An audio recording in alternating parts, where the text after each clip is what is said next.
Welcome to the weekend must watch on Intercut, the weekly show going through the movies, the TV, the entertainment that people just can't cut away from. I'm your co host, Arturo Surita, and joining me, he couldn't stop kenning, and now we can't stop stunning. It's Zachary Shevich. What's going on, buddy? How was your week? It's an eventful week in So entertainment. We much. normally start things off with movies, TV, but there's a whole other spectrum of entertainment that is drawing a lot of focus right now. It's gonna be a documentary. It's gonna be a TV. It's gonna be something. I can guarantee you. Either Yeah. either we get BET Plus now, so we can see what the first iteration of it is gonna be, or we wait for whatever that massive take is gonna be. Because I'm not even gonna bother wasting my time asking you, Drizzy or K Dot, because I think I know where you're at. I think you told me Mhm, earlier already that you had a mhm. defining one, which was J. Cole. I mean, J Cole. that decision is looking better and better every day. Just bow out of all Skedaddle. this. It was honestly the smartest thing to do because this is just ugly at this point. Yeah. Um, Regardless of what winner you have, it's so dirty, it doesn't matter. It's just a Mhm. bunch of takes, with a bunch of takes, people looking for receipts. People, I think, have taken this to the next level because people look back at the 90s and kind of had that afar. Some people were invested in it, but it was like a distant memory. Now Mhm. everyone does reactions to this because it's part of pop culture. It's not just rap. And that's what's made it so ugly and Yeah. weird. And honestly, as entertaining as it is, also annoying and obnoxious. Same, right? Because back in the day when you had like the Jay-Z and Nas beefs, or Right? or the even go back to like Biggie and Tupac, right? Like it's a song coming out once every couple months or something like that. Maybe a little People sooner. don't get that. Yeah. It wasn't these Yeah. big reveals either. They were full of lies also. And the way that we're able to just kind of like dissect these things line by line, Kendrick drops something and Cole Kushner from the Dissect podcast is putting out threads immediately on it. It makes it really enjoyable to it's easy to appreciate, and I enjoy a lot of that stuff. But it just ultimately takes something that could be a little bit more like uh I don't know, fun to watch in kind of a boxing match type of way. This big spectacle car crash that everybody is standing, not just to gawk at, Yeah. but like add their 2 cents on. And so, yeah, I mean, while it was exhilarating getting the notification about one song and then 20 minutes later getting a notification about another song, it just gets like it's been getting mean. It's getting crazy. I love it, but Yeah. yeah, you got to watch it like with a little bit of a wince, right? Yeah. I mean, if it was just rap, right? You go back to the days of like No Vaseline. You go back to even with stuff, Ether being one of the biggest ones. You re-listen to those songs, and like you were saying, it took a long time for those to come out, and people want them really fast, right? People want these receipts, whatever else. They don't want just insults. They want like an indictment. Yeah.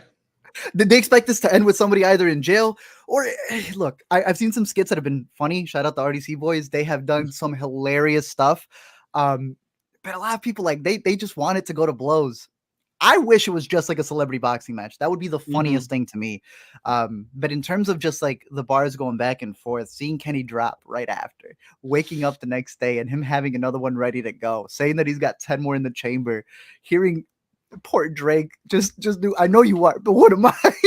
It's Yeah. like it's become so intertwined with social media as well that I can't tell who is responding to. Is it Kendrick or is it there?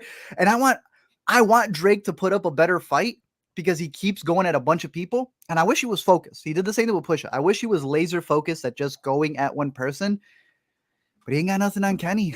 There's some big accusations out there that as someone who's listened to Mr. Morale, I feel like they were already answered.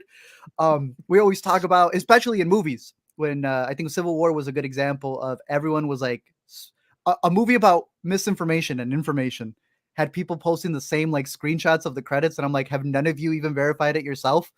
That seems to be the same thing in this rap battle, and to me, I hmm think it's I'm gonna be using this rap battle as a way to explain movies and then movies as a way to explain the rap battle. When you're so Perfect. close to it, you just got to go back a little bit. But do you have a Definitely. favorite so far? Of the songs that have come out through this, I mean, Yeah, we were talking the a little seven before this. albums that have been released. Yeah, we finally got some new Kendrick music out of it, thankfully. Thank you, Drake. I appreciate you. Um, I feel like Euphoria is the one that I'm going to spin the most often. but the complete thought that is Meet the Grams, even if it is just like eviscerating to listen to, it's really impressive. And the timing of it too. I mean, to me, that was the high point of this whole thing. And it's kind of hard to even do more after that. Drake himself seems to think like it's kind of hard to do more after Yeah. this. Right. Waving the white For the flag. second one. What's Yeah. going on? You said drop. Let them keep dropping. I Right. want to see it go. Did you have a I favorite? think Drake's yeah. Between the Drake stuff, I thought his push-ups one was catchy, and I was like, oh, Mhm. that's good. Let's see what you got next. And it was like the same push-up chorus. He spent more time finding a replica van from Good Kid, Mad City, and then it wasn't even the van from Good Kid, Mad City. Right. I think Euphoria is the best one because I agree with you. Grams is too evil to listen to. There's certain ways that he says words like "your son's a horrible person." Uh, it's not a rap battle. It's a lifelong battle with yourself. I'm like, this is pure evil. That piano Mhm. from Alchemist Hate is just coursing through his veins. diabolical. Yeah. But Euphoria has this perfect bounce back and forth. One of my favorite lines of all time. I've tried quoting it in LME videos also. Don't tell a lie about me. I won't tell the truth about you coming back right at the beginning. I love that verse. And there's just lines in that. What is it? The braids? Certain inflections that he has get me. Alina and I keep saying push a T. So I think it's Euphoria. I think that's got the Yeah. perfect balance. The Toronto accent on it is so funny. Fam. It's amazing Bro, stuff. I was telling Talk you about that that. restaurant. I messaged him Yes. immediately. I'm like, Zach, I've been parking a block Weho away from Kings, this was it? restaurant, The bro. Toronto As Chinese his restaurant that he parking. mentions. Amazing. Oh man, I never knew. Now we got to stop by there. Day one for Toronto for TIFF. We're gonna be there. I heard people saying that as long as this battle continues going, the real estate might go down in Toronto. So we should have good Airbnbs. Thank Yeah, you to cheaper. both of Thank these. you. Thank you, Yeah, but I'm Kendrick. curious Thank people's you, thoughts. Kata. Let us know down below. Probably the biggest thing in entertainment, and both of them have done stuff. Euphoria was called Euphoria because Drake is a producer on that show with A24. PG Lang being Kendrick's new label, and it having the South Park movie that's coming up. So these are two gentlemen that we're going to be referencing this big moment in their music careers, probably the height of their music careers right now with the numbers that they're pulling. And I don't know if you've been seeing them, ridiculous numbers. But more than anything, it's going to be fascinating to see how they step into this next level of their lives, if they still got music in them. But they're both going to be doing movies, so we will be talking more about them. But we For have sure. new movies for this We do. week. And it was a pretty good weekend, but it was also a bad weekend. They sadly did not make the money that they were supposed to. Zach, let's start it off with The Fall Guy, the newest movie that is coming from David Leitch, who I think you're a huge fan of. But also I'm a little known, hit or miss with David Leitch. Yeah. what is it? 91 North, 97 North, if I'm not mistaken. 87.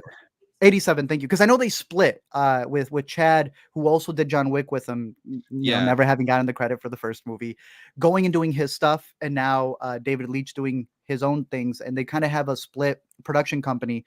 I think you prefer Chad. Yeah, I mean, they have it's interesting because they did, as you mentioned, co-direct John Wick, but they do have kind of different approaches to how they do their action choreography. Where if you watch the rest of the John Wick movies, Chad Stahelski has this very kind of like focus on the physicality in these fights. Like it's a lot about how the human body takes punishment, how they respond to a punch or get up from a fall, and it feels very like hard hitting in a way that I don't think David Leitch's films feel that hard hitting. There's almost more like a choreographed dance to the way that I think David Leitch does his action scenes. It's all like really 100%. impressively timed, and everybody's like hitting their marks in the perfect moments, the way that they're able to like incorporate like a car rolling, and it's all feels like it's timed with perfect precision.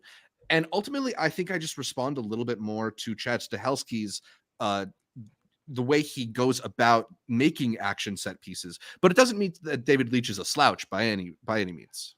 Agreed. I think I also would have Chad a little bit ahead because I think it was our boy Austin who had tweeted out the first image from John Wick when he punches, and it was about hearing the noise. I saw it before I read it, and I heard the noise too from when I saw it in Dolby. There's something about what Chad does that is great. And David is interesting because how you were mentioning, he will do a lot of practicals, but Mhm. then he does these CGI spectacles that makes you go like, wow, that's so cool and so okay, this is a Marvel movie. Oh, look, it's so cool and it's so real. You're breaking records with a practical effect. I don't mind that, but it's probably not my favorite type of action. I like it when it stays grounded like a John Wick, as Yes. crazy as it gets. Whereas here, there is a lot of CGI in Bullet Mhm. Train, obviously Deadpool, and there is a lot in The Fall Guy as well. Yeah. How'd you feel about it? There's this whole extended sequence in the middle of the movie that's like a chase happening on a truck and the thing sort of being dragged behind the truck, and it's a Like the very Flash cool. Batman, Exactly, like she's shovel surfing or something like that, right? and it's a very cool idea.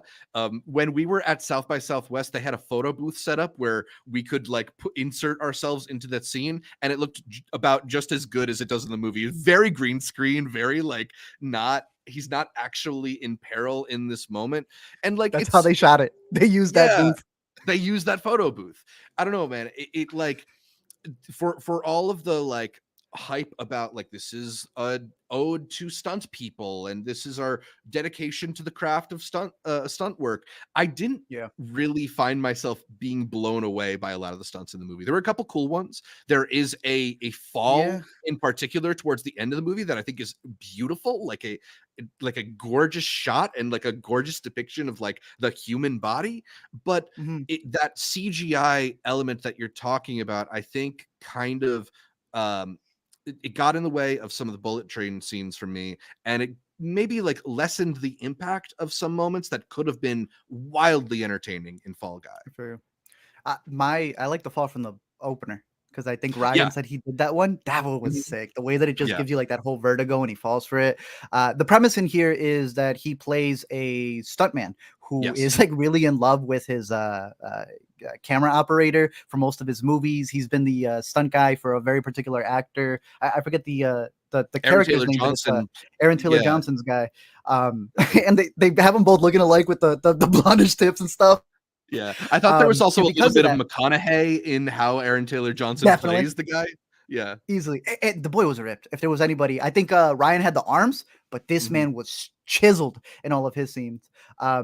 He's kind of like a goof though. The Aaron Taylor Johnson character is really just there letting everybody else do the work for the most part. You kind of get that right off the top. And it's Ryan who's always doing all of the crazy stunts. In particular, the Fall Guy title comes from a TV series in where it was like a bounty Yes. hunter going after people, which they kind of play into here. But they paid all the money for it because they really like the what double, triple, however Kendrick can do quintuple entendres that you get with it. The fact that the Mhm. stunt guy who takes the fall was known as the fall guy since back in the day. The fact that there is a crime story that's happening here after they're And shooting they're another movie where an incident happens and maybe someone's being set up to be the fall guy. right. Uh, then it's also a rom-com, and I think that's where I wasn't expecting it. I thought it was going to be more of a thriller, and like we said, that this um, crime almost investigation. Yeah, No, mystery it maybe, or yeah. like a de facto Nice Guys sequel kind of, There were but not. moments. There were moments where I felt that I was like, Yeah. okay, he's in the hotel, the motel, and he's like slumming it out there. But Mhm. it really is like an hour just fully if you take out all the action because it's 2 hours long. It is Mhm. a rom com between Yeah. him and Emily Blunt's character, who then gets to do the next movie as she goes on up to become a director, Mhm. doing like that thing had a Dune soundtrack. It looked like I don't know, Mad Max in the desert, in Yeah. space. It was a weird movie. Sadly it did look like some stuff that we get on Netflix. It looked like Rebel Yeah. Moon. It looked like a It Rebel looked a Moon little scene. Rebel Moonish for sure. It had the Dune score, but definitely the Zack Snyder kind of like Yeah. aesthetic. Did it all blend in for you, or did you feel a difference like I did in terms of when it was stopping to be this rom com and going through the movie that they're shooting in the movie to the crime thriller that I actually thought was decent the way that they set it up? Yeah, I mean, it does feel a little bit like they've tacked together a couple different movies, and I'm not sure all of them are like equally levels of good. I actually really enjoyed the rom-com elements, partially because just the dynamic between Ryan Gosling and Emily Blunt is so great. Like, if you saw the For sure. Oscars, you saw that they have incredible chemistry, or their recent appearance in the SNL opening monologue together. But like, they just have a real ease doing banter opposite each other. And I think a lot of the moments that they're given are pretty fun. There's this whole sequence in which Ryan Gosling's character is getting set on fire, where I think they do a good job of kind of like telling you the story of the characters while telling you the story of the movie at the same time. I think that some of the elements of like the behind the scenes of this film production were a little bit weaker, oddly enough. The Okay. whole the whole element of like trying to put this film together, and there's all these elements going wrong. It just sort of it felt like we were only finding out about that when they were telling us about that, if that makes any sense, Mhm. like just sort of inserting it in. And I don't know, maybe I wanted a deeper backstory for the crime stuff, because that's ultimately what Yeah. we're spending a lot of the time with. And it just sort of it's a lot of Ryan Gosling's character going from A to B Did to him C. dirty. I mean, that's the thing, is like the bad version of this movie feels like it could have been a Ryan Reynolds vehicle. And I think Ryan Gosling just elevates this so much that like, even when I felt the story was a little bit inert and a little bit slow moving, he's just is such a magnetic presence on screen. This film feels Truly. bioengineered to like elicit a true movie star performance, and he absolutely delivers. Isn't it crazy that they had The Rock as their first choice and that fell through? Really, really, I Thank couldn't. goodness. Yeah, that would have been such a stiff movie. Then they were saying that's what it would have been, a very 80s, take on that. And I agree. This is like the nice guys in a full blockbuster mode. Totally. And sadly, like the nice guys, they made just about as much money. Why is this movie $130 million? Yeah.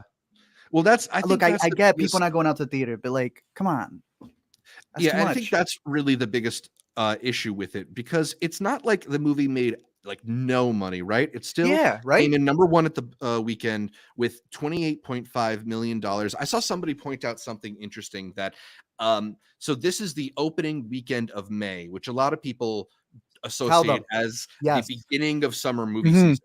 And I believe Hmm. it's been 19 years in a row now that the opening week in May has sort of just been taken over by a Marvel movie. So reliably, for almost 2 solid decades, we've had the biggest franchise in Hollywood opening a new movie. Of course, that opening weekend May is going to have a lot of like big box office hits.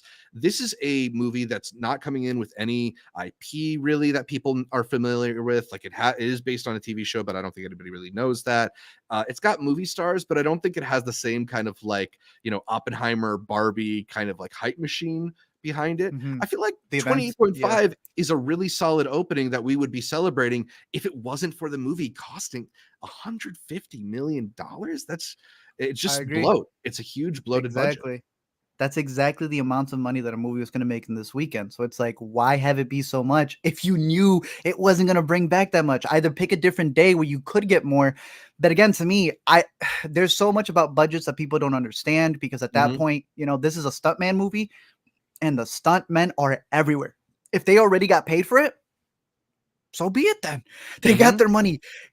If they're looking to make a sequel, which is why they paid so much for the budget Mm. and the rights, I mean, I don't see you getting that there. Again, The Nice Guys was one where it got trumped out by Angry Birds, so it wasn't able to be able to get a sequel to follow it up.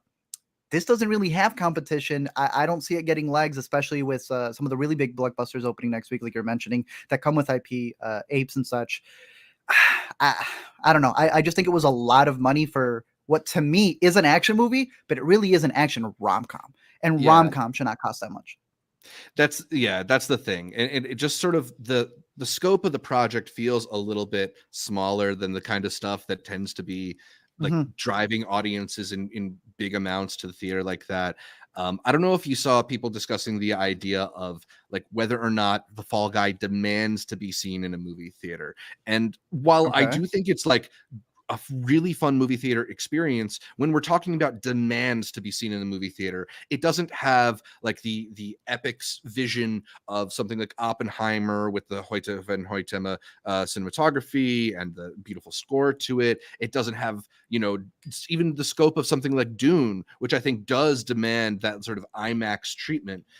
Maybe Yeah. they, I, I think that's kind of ultimately the things that make people really motivated to go see something opening weekend, look for those premium large format screens, and maybe Yeah. it's, if you're going to make a movie for $150 million, maybe you have to incorporate some of those elements too.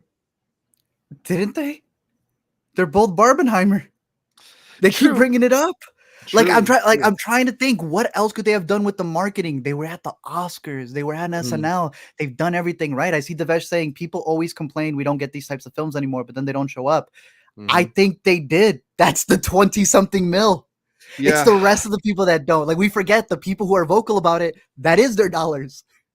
Everybody else don't care because you're right. It needs to be this event. It needs to be more. It needs to be this cultural moment, or else people Mhm. have been set. This is a Universal movie, right? Universal's the one who set the precedent 40 days after. We're going to release it on VOD. People are Mhm. going to wait for VOD.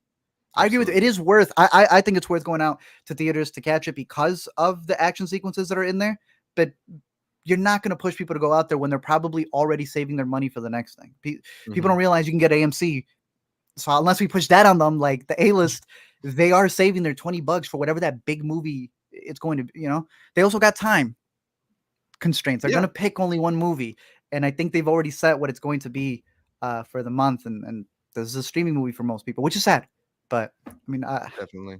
I don't know what other way to fix it. I do want to talk about some of the other actors that are in there. Winston Yeah, let's Duke do it. comes in, and he's like the guy who's just always pitching movie quotes, which is cute, but Yeah. probably not the best movie quoter that I've seen this year. I still have to give that to Sugar.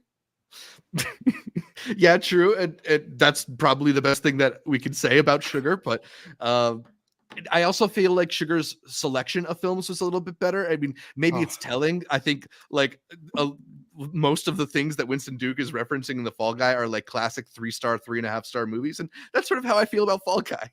damn, bro! Don't do that to Last of the Mohicans. Okay, Last of the Don't Mohicans is good.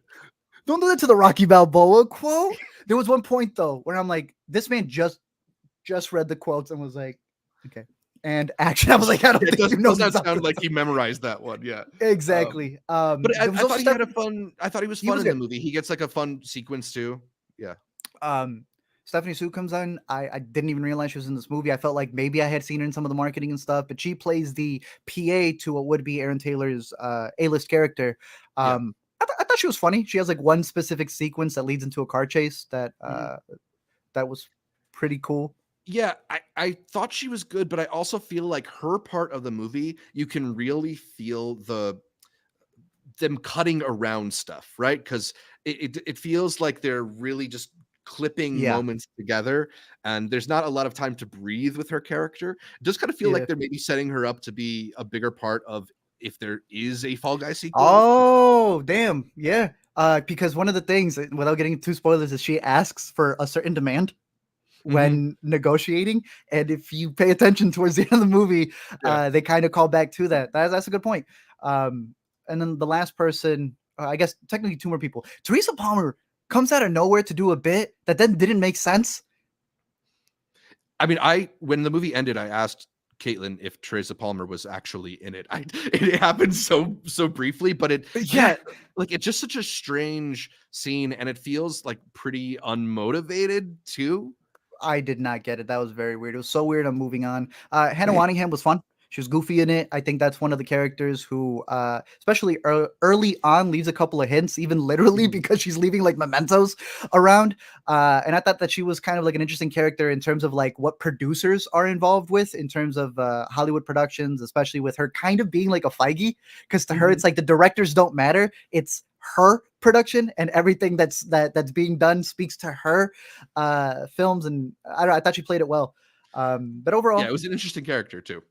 I yeah, like the overall, sort of like constant Diet Coke sipping. yeah, Fall Guy was a decent movie. I think most people aren't being convinced, obviously, from the box office numbers to go see it in theaters, but it is worth seeing in theaters or at least catching once it's out. I'd give it the junior price.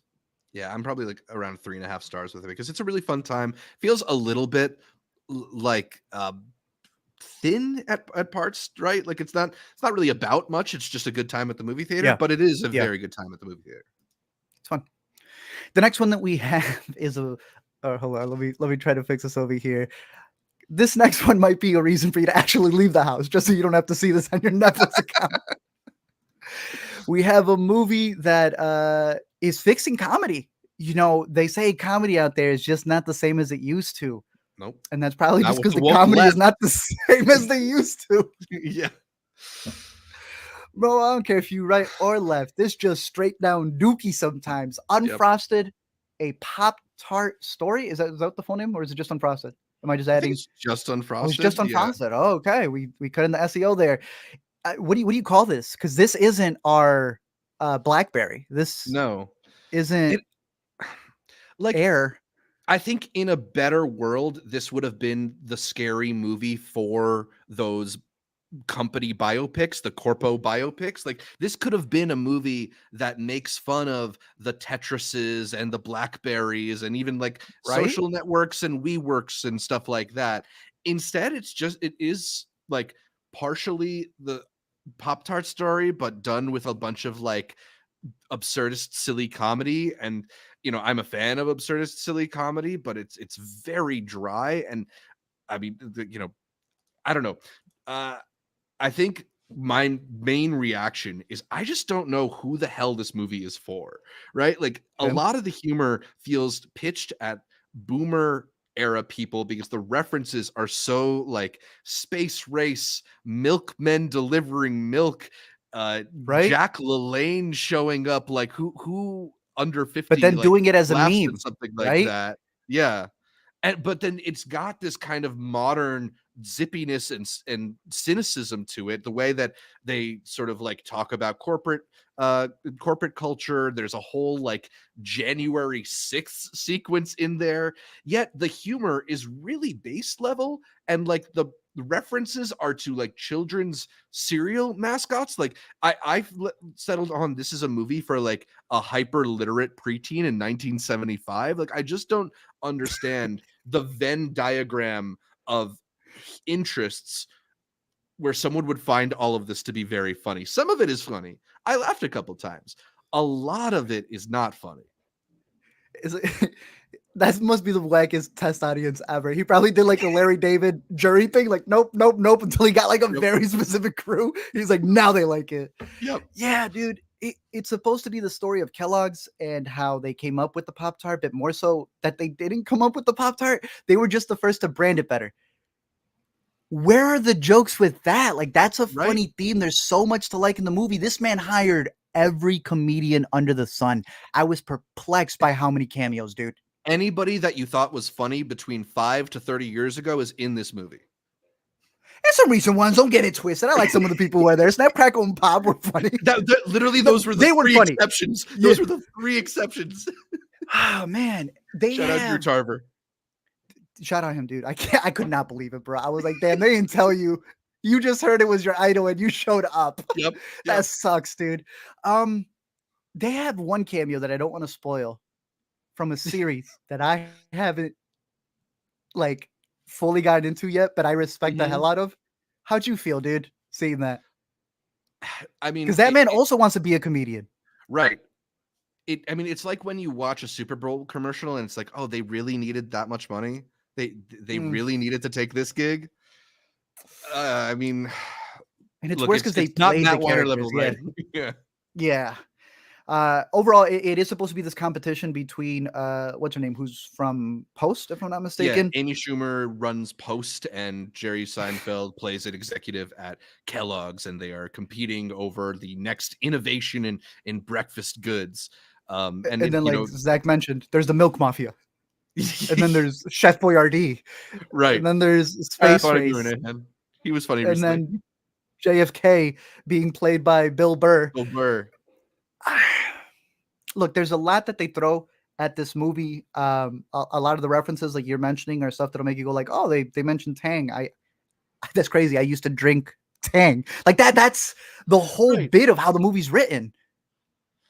Yeah, it's sort of it's too obvious with a lot of the jokes that's playing, and it'd be like it might be more funny if you aren't used to watching comedies. Like that's why I keep going back to is this a movie for kids despite its PG-13 rating, because like I can Mhm. imagine being kids like, oh yeah, they're talking about Tang. Like that if you have a child's mind, maybe that's Yeah. clever. Here it just it feels really played out. It just doesn't really hit. You had mentioned the January 6th thing, which to me, I went into it and I'm like, yeah, many times, we come into comedies and we have all of these biases or whatever it is, right? mhm. And I know when he vented about it, what we were talking about was Jerry Seinfeld coming out and pretty much acknowledging that what's his name is funnier than he is, but he was also going on this whole rant that comedy isn't the same because of politics. Mhm. So then he imbues politics in it in a way where it's like, okay, you just want to use the imagery. Hey, I'm always offended on only one thing. If it ain't funny, that's the most offensive Right. thing. That's just boring. I mean, But then does he not tie it in? Like in the end credits, he then says something that's like very political. And I'm like, so you don't want to play politics. You just want to use the imagery. The imagery ain't funny. And then at the end, you're still going to do like a political stance. That's corny in 3 ways. right, yeah, like he's preaching against the thing that he himself is using, and it's so odd too to come from Seinfeld, from of all people, talking about like the way that politics has ruined comedy. Seinfeld is like the least political comedian I can think about. His show is famously called a show about nothing. Like Yup. there's almost no stance you can take on Seinfeld. Like there's no joke in Seinfeld that, or barely any jokes that I feel like don't hold Mhm. up because of like political correctness or woke culture or whatever have Yeah. you. He's just like, I feel like he's feeling his age. He's feeling his lack of, finger on the pulse, making movies about Pop Tarts and Bruh. stuff. Like it's just you lost your fastball, What and it's about okay that that? Larry David still got his. That's true. Hey, that's the best factor of it. Like you can literally go watch the better version of all of these jokes over Mhm. with Curb Your Enthusiasm that just wrapped up. A couple of questions here. Unfrosted versus Flamin' Hot. Gonna finally get you to give some praise to Flamin' Hot. Still You know probably what? had more lies than this one. Yeah, I mean, there's similar in that I did laugh a little bit at Flamin' Hot, so it's not like Unfrosted's There's a got a heart beat there in that too, right? category. Yeah, yeah. Yeah, I there's mean, still romance, some family at least within that movie that Unfrosted was just weird at points. There's a certain yeah. point where Jim Gaffigan and Amy Schumer start flirting, and I'm like, how did we Why get did we here? get here? Why Why did did we yeah. why did we get here? The second one, We Crash, is the one to scare WeWork. Oh, I thought this was a question, but We And I Crash would think be another one Yeah, where I I think would I might say have like, yeah, said the stick wrong it that title way. or something with that. Um, Gotcha. yeah, I don't know. This one felt a lot like when you're watching one of the forgettable SNL sketches, and like there's a couple jokes in there, but you realize, like, you can see in the actors' faces, they know this doesn't entirely work, but they got to get Yeah, through it. They got to they're doing finish it it. for Seinfeld. Like, Yeah. come on, we would too. Like, yeah, Seinfeld's directing a movie. I'd show up for that as well. I don't think it's great. Have it on in the background. It's very colorful. A lot of Mhm. goofy jokes there. It's short too, I guess. It's 97 minutes, but in terms of a solid movie, I can't give it that. It feels like an early 2000s movie, like a disaster Yeah, movie.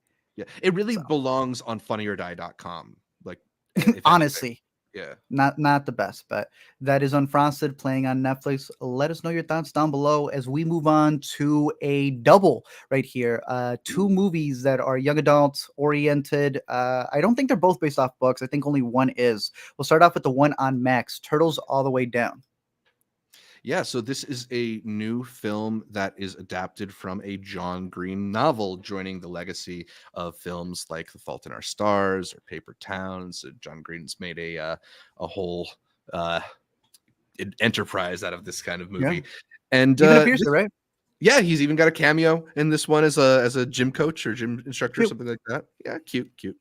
Um, I don't know. I mean, I think that this is a pretty interesting movie. It's about this young girl named Asa who struggles with elements of OCD related to this constant worry that she's going to get like a bacterial infection of any kind, right? Like she doesn't Yeah. want to touch people or touch things that are dirty, and it keeps her from living her truest life. And where that sort of intertwines with the whole young adult narrative is because it's, she's a teenager trying to find love, and there's a cute boy out there, her manic pixie dream billionaire, and he her inability to sort of get over her mental issues with intimacy and with cross contamination of bodily fluids gets in the way of her having like a nice young adult romance. And I thought it was a pretty like pretty sweet depiction of like struggling to feel like you're a normal teenager, right? Because whether or Yeah. not you struggle with something like OCD or something else entirely, like I think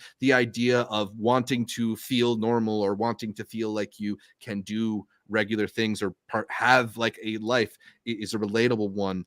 The characters all talk like not necessarily like Juno, but like the writers have seen Juno, you know. Yeah. And it's just like a little bit over articulate in a way that makes me as like a older person cringe just a little bit, just a little bit. But I did find it to be mostly sweet. I kind of wanted her best friend to be meaner to her, but yeah, it's all right. That it she got her monologue. It was okay.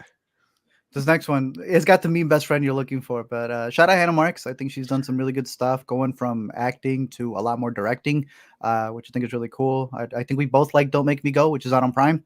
And I remember, I don't like were the we ending split on that one? of the movie. I Okay, we don't don't like like that, the but ending the of that beginning was movie. The beginning's really good. I do not like yeah, the ending of the movie, but I do really like Mark marrying other people, which she also that was pretty good. I'm realizing after everything, kind of very similar to Don't Make Me Go. Also, I think she's a decent director. So I'm curious what else she has in store. yeah. And the breakdown for the title was also really interesting.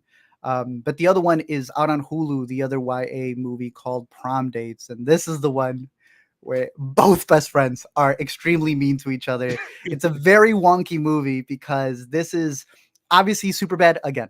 I've heard people call it Booksmart, Mhm. which was also super bad again. And Yep. it just shows you how that '07 movie had it down pat, bro. It's not just about that last year. It's about that last party. It's about that friendship and will it last, Mm. through it. There's some decent jokes in here. I'm not gonna lie, but there's also some really goofy stuff that the movie knows is corny because they'll do it, and then a minute later, after like the whole speech is done, someone will make fun of it, and I'm like, then why do we waste the time doing it? This covers two best friends who are looking to obviously get their prom dates as they're on their final year of school, and one of them comes out.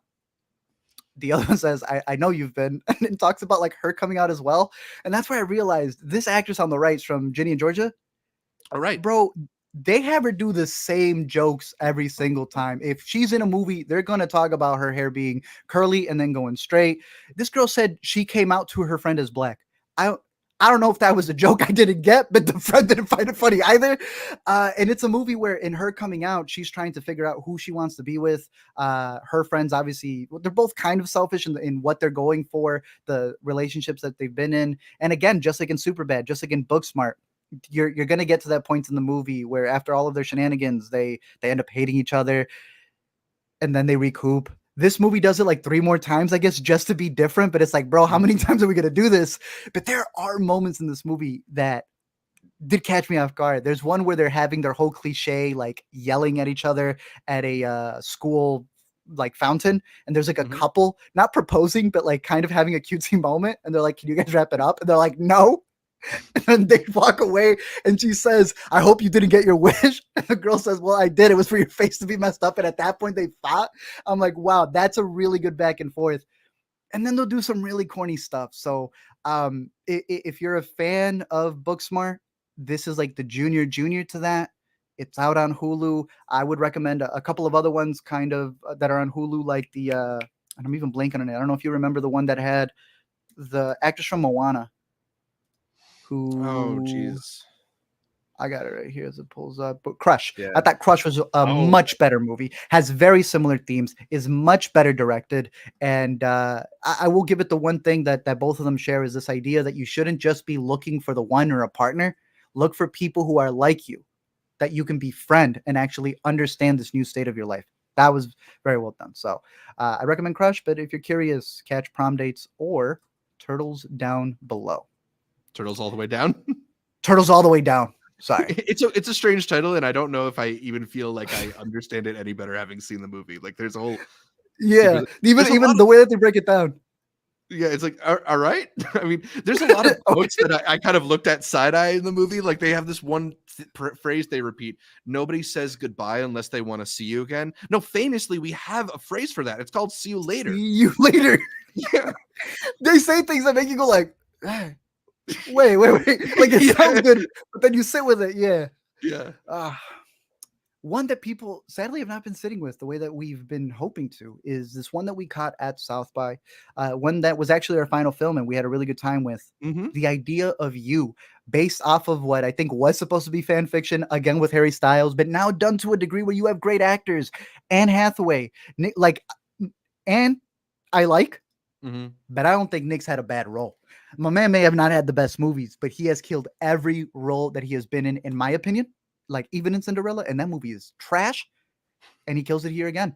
Yeah. This is the story of what would you call it? A big boy band, kind of like One Direction, who Yep. during their Coachella performance, the lead, who would be the Harry Styles, runs into this mother of a child who's there, and they Who's fall there in to love. bring her daughter to the show? I feel like it's worth Yeah, mentioning. Yeah. like I think that's the reason why it unravels to become this big thing. I've been seeing a lot of people dislike it. I've been seeing this number go up and down. I saw it at a 2.5. I saw it go up to a 2.8, The but it has letterboxd not average. crossed Yeah. 3. And I'm surprised by that. I don't get what's missing for people other than the Yeah. like this needs to be canceled because I've Mhm. seen similar movies that are getting rated higher, and I think this is to that vein. You got great just off the performances alone. Just off of the performances alone. Yeah, really. And I think that's a thing that like a lot of people are maybe coming into this one sort of instinctively not wanting to like it because it's got that whole like air of Harry Styles fanfic around it. I think even the author came out recently and said that she regrets ever saying that she based the character on Harry For Styles. I think sure. they understand the ways that negative connotations have been attached to the movie. I think it was actually just like a novel. It wasn't even fan fiction, but now we all call it fan fiction. Right? Yeah. um No, that's a good and point.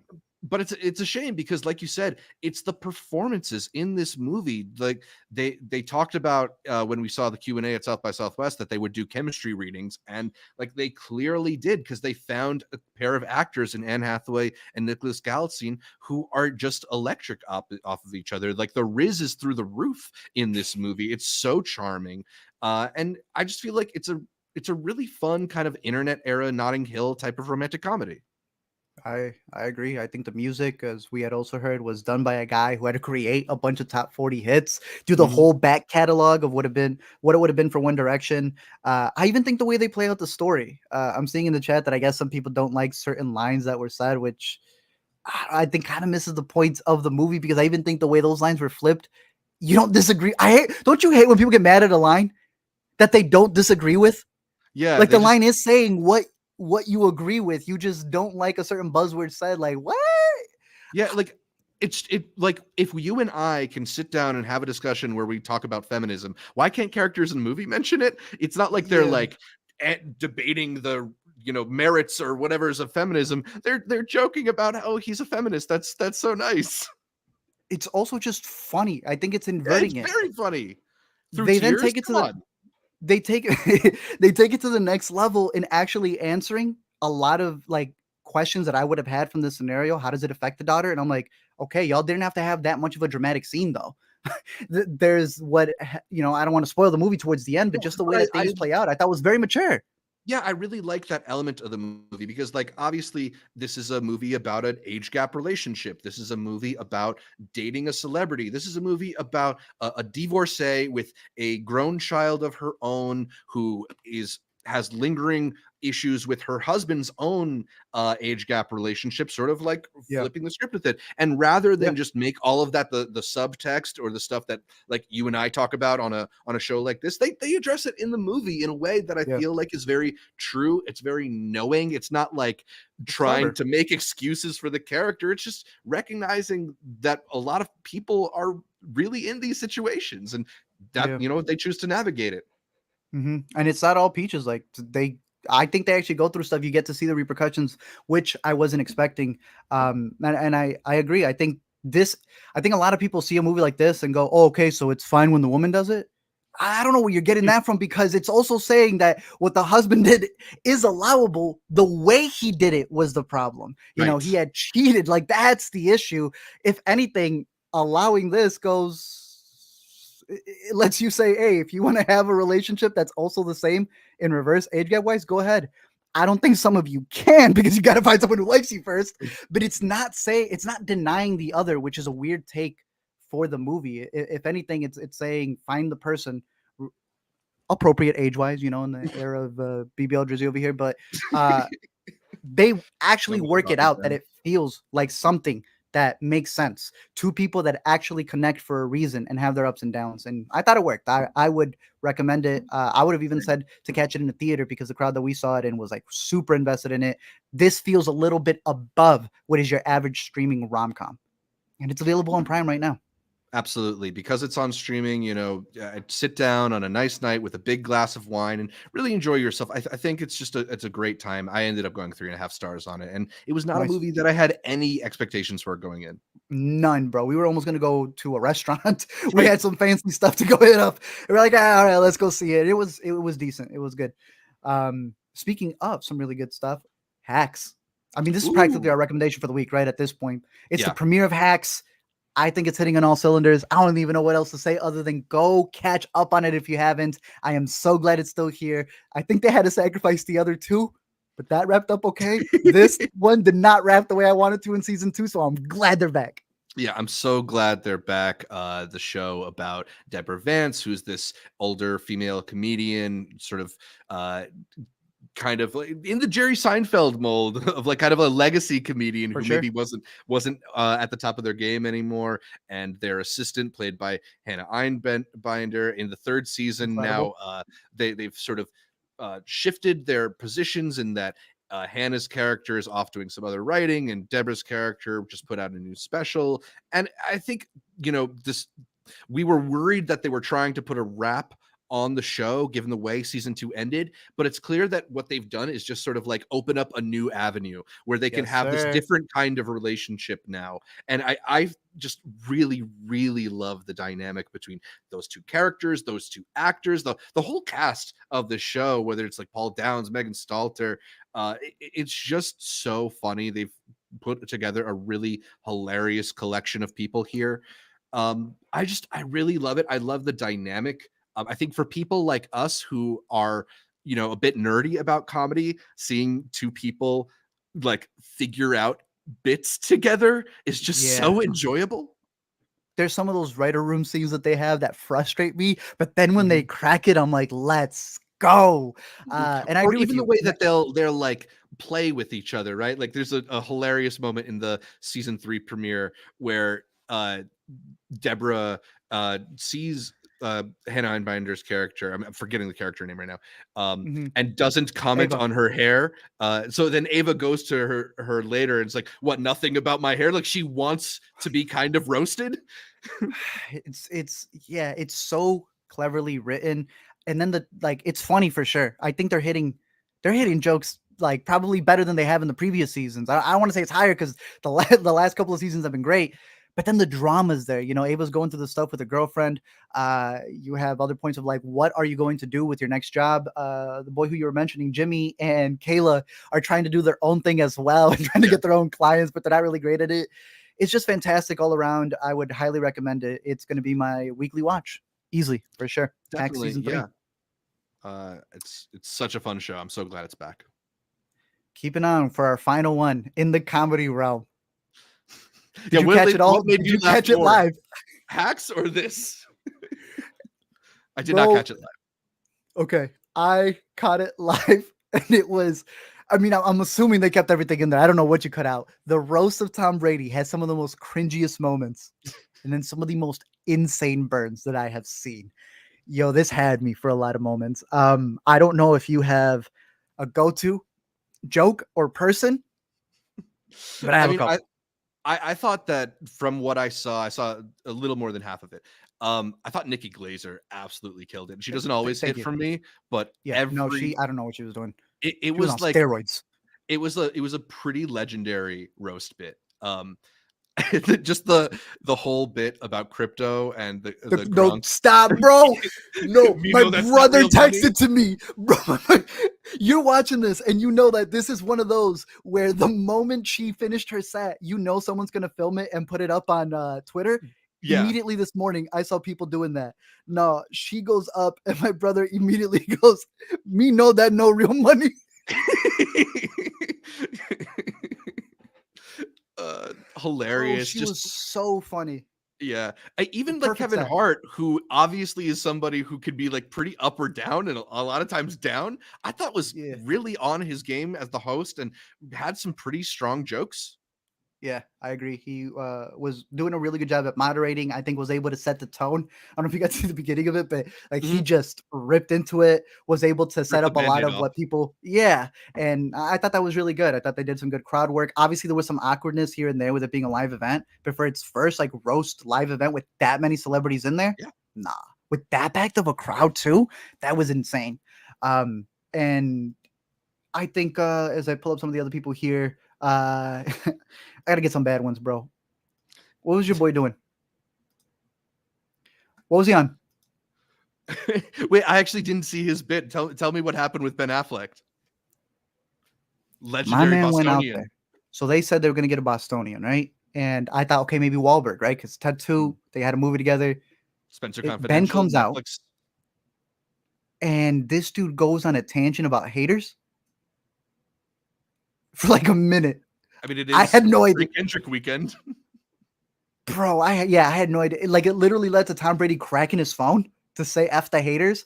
It was a very weird one, bro. I don't know what to add to that. Okay. It just really caught me off guard. I thought Drew Bledsoe and the way that they were able to do a lot of the stuff with him. I don't obviously got a picture of him, but hey, look, using Yeah. Jerry Maguire. Just the whole history of how he was the one who got screwed over because of his injury. He was able to, move on to the next Yeah. And very part game of his to life. make fun of himself a bit, even while I like appreciate making that. fun of Tom even more. I like that's what a roast should be, right? Yeah. Bill Belichick coming out, bro. That Killed it. scared me. That scared me, dude. I was like, no. Legendarily not a like big media person or smiler or like big time entertainer of any kind. Yeah, Came in and delivered like a solid 5. it was pretty decent. I don't know who wrote it for him, but I Right. thought it was pretty good. Sam J had some decent stuff there. I thought Yep. her whole bit had no misses either. Did you catch the surprise? Yeah, Will Ferrell showing up as What'd a you think? famous character. I thought it was really funny. I mean, I love Will Ferrell. He also just his willingness. Another one of the people who was willing to tell the jokes that visibly made Brady uncomfortable. I have no Yeah. idea why a guy like Brady would sign up for something like this. I don't know either because they were going at him in the worst way possible. Mhm. One, it wasn't even him. Will's the only person who could come out, be a character, waste 20 minutes saying nothing and still be kind of entertaining. Mhm. Like he just goes on tangents for no reason whatsoever.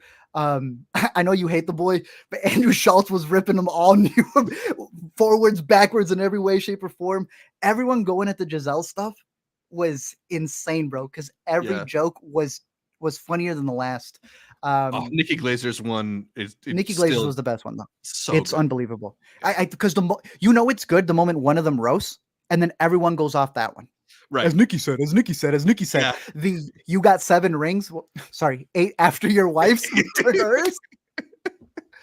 And then shout out Jeff Ross. I mean, he's the OG when it comes to these The roasts. I roast think he master. always kills it. The roast master completely. He did fantastic stuff. Belittled, if you can, Kevin Hart. And even then, Nikki went up them on that. Mhm. Yeah, Nikki was easily the star, but shout out Tom Brady for being dumb enough to go through it. Yeah, please. We need more Idiot. celebrities to have the uh self-confidence to sign up Yeah. for these things, not realizing what a bad decision it'll ultimately be for them. What'd you think of the Kim Kardashian moment? I could not care less until someone came up and said the scariest part of you being here. I know you were nervous, and that's because you had to leave your kids at home with your husband. Bro, I mean, even it was I thought that Brady. was that That was was that Brady. It was was a good Brady, joke. wasn't it? Yeah. No, well, Brady wrapped the night with some killers as well. I thought that was pretty good because there's also a football star that appeared towards the end. That's supposed to be a secret. I don't see him on there. I thought he did a good joke there, but he hit him with a white Bronco joke. I thought that was funny as well. Yeah. Overall, I mean, it's vulgar, it's wrong, it is inappropriate, and it was really funny. The Roast of Tom Yeah. Brady, it's out. Check it out if you're interested on Do you find Netflix. it maybe a little too long? Like maybe we could have cut a couple of the Yeah, speeches. Yeah, we don't know if we I need feel a like 3-hour roast. no, right? You do not need a 3-hour roast, and I Yeah. feel a majority of the time on Comedy Central they probably were trimmed down. Some Yeah. people might have been cut, It's a and good you would point. have had it a lot tighter. And So, this and wasn't a it live probably would have been like event. 90 minutes. Right. Yeah, This but is it was decent. Yeah, we'll talk about it a little bit more, but it's sort of a kickoff for the like Netflix is a Joke Festival, the annual comedy festival that they Yeah, do. So they have a lot of live comedy coming up soon. So it should be exciting. yeah. Um, yeah, that is all of our stuff for this week. That's on streaming, that's in theaters. Let us New know your releases. favorites down below in the comments section. Anything that we may have missed, something to put on our radar. But let's move on to our news and dispatches. The first that we have is some of our hot doc reviews that we've got coming out of the Hot Docs Film Festival, which to me, it's the place to be in order to be able to catch some of these, because it's some incredible documentaries that make it all the way towards the end of the year, especially for the Oscars and other award shows. But we've already caught a lot of these. We did a whole preview for it that you can go catch, that we put a little segment up. A lot of great documentaries from other festivals that are playing here. And I got to start off with my favorite one so far that I've seen. It's this movie called Lost in the Shuffle. It was one that I had told you about early on too. I said, yo, Yeah. this one looks like it's going to be pretty good. I want to see if I can get a poster here because they don't have it on Letterboxd. This is a movie that follows a magician who is very big into card tricks. And in this movie, he starts kind of investigating, where do cards come from? What is the history behind why it's a king or a queen? And is there a secret murder mystery that's been in the cards the entire time? And that's why the King of Hearts, I believe, has the sword into his head. And I'm like, what are you talking Ooh. about, bro? It is an incredible documentary if you're just going in for the history of cards and how they were made. Then seeing other magicians and their love for honestly, the sport of magic tricks. And then this man's weaving in this crazy historical murder mystery about a king. I would recommend it highly, bro. This is an incredible documentary. I think the lead really shows the passion into what he's in for, and just the way that he ends up culminating all of the research that he does into a show that is then the movie. Incredible. Lost in the It sounds Shuffle. Yeah, it sounds like a Dan Brown book, like we're about to get into the Da Vinci Code or something. But bro, this is the Da Vinci Code of magicians over here. It's fantastic, man. I was looking at my decks because that's one thing I collect. Alina loves going to different places to collect sets of cards, and he's Right. always saying the rules got to be you get two, one to play with, one to keep. Hmm. I just like keeping mine safe. But I was looking through all my cards. I'm like, wow, you were not wrong. I was looking at cards differently. I felt like in high school when they tell you to do this stuff with a dollar bill. Blows your mind. I was like, whoa. Yeah. It's some good stuff, dude. I highly recommend it. Lost in the Shuffle. Awesome. I have a trio of stuff of I want to call them indigenous documentaries that break down not just traditions but also certain things that are happening at the moment. A big one is the winner. I believe Hot Docs also was releasing who had won their audience awards as well as their jury stuff. And one of the ones that I had wrapped as soon as they had announced it had won an award was Standing Above the Clouds. I finished it. I was like, wow, this is like the perfect activist film. And then I believe it won like an activist award. It's pretty much talking about in Hawaii. Let me pull up my notes over here. They want to build a telescope up in one of the mountains that would cause it to kind of like destroy a lot of the agriculture and its nature. And in particular, kind of combines it with this idea of all of the tourism that happens in Hawaii is the reason why Hawaii keeps getting taken away from the native people who are there. And just the way that it explores the people who are like doing the protests up there, I thought was a really good just time capsule of what they're going through in order to protect this. The fact that it's not just the police, but the police there are also kind of like descendants as well, but they've got no choice. So it's almost like a showcasing to you how they've pinned them against each other in order for them to kind of cancel each other out. Because it's almost like, I don't want to say it feels hopeless, but you can see like it's almost an inevitability that they're going to build this just like they've done the other ones, but they're still there protecting it. It does a great job of going through the personal routes of people who have been there in the mountains, whose ancestors have set up places there, and showcasing to you like this is something that we have been trying to protect for the longest time. I mean, it's not just this mountain, it's like whatever they're going to go through next. So I think it rightfully won the award because it's a really good piece of journalism that like if you haven't caught up with anything that may have been happening here, this is the perfect documentary that puts it all together. Standing Above the Clouds. And it's based on a short film of the same name, which is available to stream Yes. right now on the PBS website. So yeah, if that sounds Good interesting to point. you, you can check out the short film version of it already. I appreciate that there's a lot that they Like they're at hot docs, but they're Mhm. already up on some Canadian sites. Sometimes you need Totally. what's it called? A VPN, thank you. But they're available for free already because I mean I'm not Yeah. in Canada, Yeah, I mean, but I think I've the been able thing to watch about them. Hot Docs too is it's like a conference for documentaries, so it's not Yes, sir. necessarily about showing stuff that's not available out there, but it's about like bringing the filmmakers and directors together. So sometimes the stuff that's at Hot Docs is more available than you think. For sure. Another one, again, going with this trio of movies, would be Singing Back the Buffalo. This is a movie where it breaks down pretty much how the buffalo have been kind of taken advantage of. Think of it almost like one of our favorite movies, First Cow, in where that's a film and where the people who were like colonizing were killing too much of the beavers, if I'm not mistaken. And in that, it was almost like Honeyland, where if you use too much of the bees, you end up ruining the entire ecosystem. That's the breakdown that they have going on here, and where it's not just a source of food and obviously for clothing and a lot of the other things that they build with the buffalo, but they also have like a whole kind of like mythology with them. It brings them peace. There's a routine, there are rituals that they do, and people have just come in there and have taken them. Interesting documentary, kind of breaking it down. It did leave me with a couple more questions of like how it works, because in the way that they were complaining about certain people coming from the outside, they also still had F-150s, and they had a lot of like material that they do need from the outside to it. I wish they got a little bit more into that, but it was still an interesting breakdown of the ecosystem that they have going on there with the buffalo and the history that they've also had with them as well. But I got a shot on my standout here. I was telling you this even before. If I'm telling Zach about something, spoiling the podcast before we even do the podcast, that's when you know it's good. I played this one called Red Fever. That I was like, all right, we're gonna do some history on native traditions. Bro, they covered everything. It starts off by like breaking down the Met Gala and how the theme for that year was supposed to be American fashion, and they show you everything that's American fashion.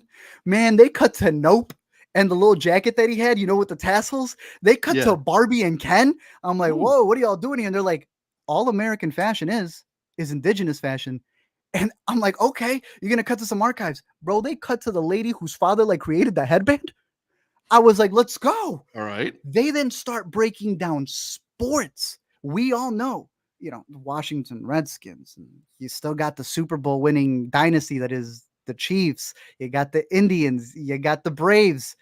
They break down how the reason that all of those sports teams are called that is because they're rooted in native players who were creating these plays from the start. Like they go as far as saying that the reason why people want to get rid of it, sure, it's to kind of like fix up a lot of the, you know, incorrect kind of viewpoints that they have, people doing the chops. Like one of the guys goes to one of the like tailgates, and they're all doing the chops, and he's just standing Mhm. there with everybody staring at him as they do the chop. And he's breaking down that like while it's a terrible thing to have, the Washington Redskins and people covering themselves in red face, Right. getting rid of those names also gets rid of the history for what they had there. They break down Jim Thorpe, who had to change his name in order to be able to participate in the sports. And that's a legend. If you don't know, look him up or watch this documentary. They break down that these plays from back in the day, they were done by native people. The reason it's called the Hail Mary was because they then get into that whole Killers of the Flower Moon Catholicism that came into bro, I was Mhm. astounded by this documentary. I don't even want to spoil the whole thing. This is a perfect breakdown. If you know this stuff, this thing recaps it well. If you don't know, you will be blown away by the way that they're just able to pick certain things and bring it all together. I can't recommend this one enough. A really good documentary to wrap up this trio of indigenous docs that I've been able to catch so far at the film festival. Yeah, it sounds fascinating. And it's one of those documentaries that is just like seems to be taking a much more thorough look at a thing Yeah, that maybe a lot of us feel like we have an understanding about, but yeah. perhaps it's a lot deeper than we know. It's pretty good, dude. So catch that one if you are curious. You know what? I had just mentioned to you the dollar bill thing too. They drop a bomb about arrows, and it had me looking back at the dollar bill. I was like, oh my gosh, it's there. It's there. A great one. Red Fever. Keep that one on your radar. Very cool. But this next one over here, I'm gonna go through a couple more. That have varying themes, but are kind of similar. The Right Ahead is a movie that follows Samuel Habib, who at the age of 21 is really trying to get into the dating game. The man is directing the movie himself alongside with his father, who I believe is a filmmaker. So they've been able to kind of create like a co-directed documentary on him as he's trying to get his dating life out there. The dude put all the GoPros around wheelchair. So he's pretty much just documenting himself everywhere that he goes. And with that, you do get a lot of like iffy moments about how people treat him because, they kind of talk down to him. And that's kind of like his viewpoints of the world. But he's trying to find people who can help him, not just like feel sorry for him, but who can kind of tell him, yo, how do I actually date in this world with a 350-pound chair on me? And I think that's the best part of the documentary. It's showcasing to you that as long as you could build a community of friends who are not just your peers, but are also guides, you're not going to be learning how to date from people who don't know your lifestyle. You have to find the people who have already gone through it. And I thought that was a beautiful way to break it down. It's a great documentary, again, co-directed by the two of them. And I'd put it on your radar as a really good, almost, I don't want to call it a biopic, but almost like a life story that he was able to film of himself as he goes through this next chapter in his life. Very interesting. I don't know. I mean, I guess I know why, because it's the wheelchair thing, and it brings to mind I Didn't See You There, an award-winning documentary. Another great one. We talked about a couple of years ago, but it seems like a much more optimistic or like, yeah, maybe is it wrong to call it more lighthearted? Again, I see it as like, here's my viewpoint. I'm blinking on the other one because there was a couple from Sundance last year as well, where it's showcasing to you, it's like, this is my perspective in life, and seeing life through my point of view will help you understand why I go through it. Oh, that was a good one as well. Man, I wish I had the other one locked up over here, but that was one where he directed it also, put the cameras on himself, would set up the cameras and did it all from his POV. So again, you're getting a good slew of these documentaries from the filmmakers themselves that I think cut out that part of the doc that usually feels like a woe is me and actually makes it a more personal take. So The Ride Ahead, check that one out, add it to your radar. This next one has been getting rave reviews as well because it's a documentary about this school where a lot of the kids there go through, they're neurodivergent, or they're going through, like, a lot of them have these conditions that come up as they're auditioning for this play that is bringing them together so that they can, break out of their shells. It's a Sing Sing, but it's not in a jail. It's in a school, and it's showing you how art can kind of make you less nervous, go through your anxiety, but more than anything, showcase that, like, you can have a lot of people who may have autism, Down syndrome, all of these different conditions and things that they've grown up with, and still be able to put on a production. They have a version of this that's already up online, which I think is really interesting because they split it into a two-parter. I think you may need a VPN for it as well, but this is the version that they cut up to be, I think, 90 minutes. It's theatrical, and it's really all about the vignettes that you get from each one of the students there. Some of them, like, they go through it. And then some of them, like, you're following their perspective of what their goals are. And when you see them achieve them, especially towards the end where they actually get the play done, I think it's heartwarming. So this is going to be big. It's been a big one out of the festival. I believe it may have picked up an award as well. So keep that one on your radar if you're interested. Does it have any similarities to one that I think we enjoyed out of South by Southwest, We Can Be Heroes, which is also a little bit about, like, elevating Yes. some neurodivergent Yes. people? Yeah. It is exactly like that. Take that and mix it with, what's the Sundance? Shout out Acura Theater Camp. Okay, cool. A little theater camp in there because they're funny, bro, and that's what it's capturing. Again, I'd say that's my connection with this grouping right here, is that you're seeing just a different perspective, not peering in, but like truly observing them from their perspective, so that you get to see their likes, their wants, their anxieties, and actually fleshing them out as people. Another one over here that I have is The Click Trap. I think we have had this movie, a dozen times this year, Zach, was the one that came out of South by that was also about, like, misinformation and the way that it's holding all of this data on you. There was that Netflix one from a couple years ago where it was like everything on your phone is tracking you. This is that again. This is showcasing how everything that you click is creating a profile of you. And in that, they know how to target you. The way that a casino follows you and knows, give him one more win because then he's going to want to still play a little bit more. This is breaking that down to a degree where I think this may have, the other ones have been great, but this may have some of the best visuals, best editing, just showcasing to you kind of how these algorithms work. And then name drops a lot of companies. There was one company in particular that's been mentioned a couple times in other documentaries. I want to say it's Veritas. Oh yeah. bro.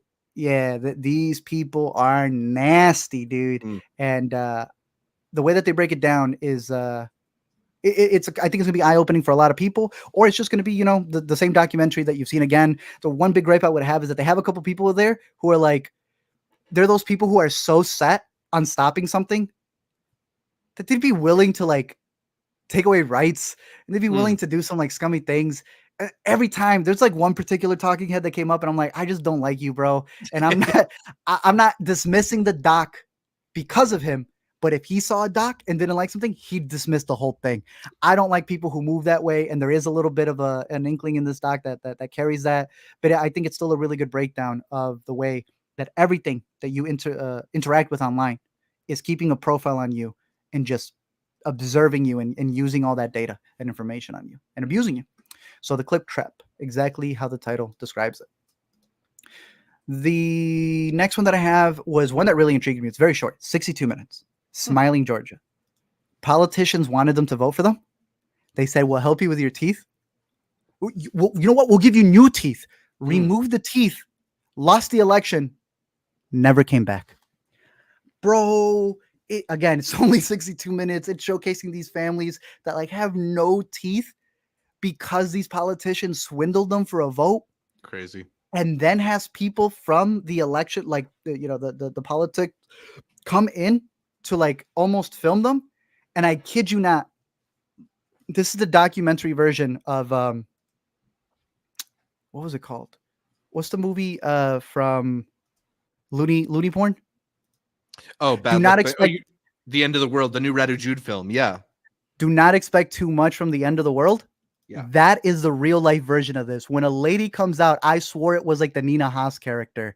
Oh, well, there's not much I could do here. What am I going to do? Fix her teeth? Let's go on to the next person. Or actually, it was that someone had already gotten their teeth fixed because their son was like, you can't live like this anymore.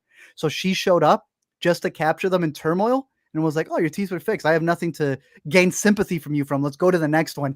And it's like the documentary crew is filming the documentary crew, and it reminded me of moments from this movie. Do not expect too much from the end of the world. This one's streaming on Mubi. I would highly recommend it. But when Smiling Georgia comes out, like just the story itself, even if you catch like the news reporting on this, it's some pretty jacked up stuff. Very short documentary, but it kind of showcases to you that all those promises that politicians give to you, hey, make sure you reap them immediately because you'll be left without a voice, without a mouth to be able to vocalize what you had to say. Smiling Georgia. Yeah, it sounds terrifying, honestly. It's pretty messed up. Oh. I'm down to my final three over here. This next one is a pretty heartwarming one. It's called So This Is Christmas. It's a movie that takes place in Ireland, and it kind of breaks down how everybody in America knows that Christmas is pretty much just the biggest capitalist holiday of the season. And this is showing you the people who cannot afford any of that. And yet they are there still trying to create something, for their families. They know they can't get presents. And it almost feels a little voyeuristic. I will give you that. You're like following a lot of people. Not that it's poverty porn, but you're showcasing a lot of these families and the turmoil that they've gone through. But it does it in a way where you're seeing the light at the end of the tunnel. You're seeing the traditions that they're able to keep in order to still be united as a family. It's not afraid to call out Christmas and say, what does Santa Claus have to do with the birth of Jesus, which I respect a lot.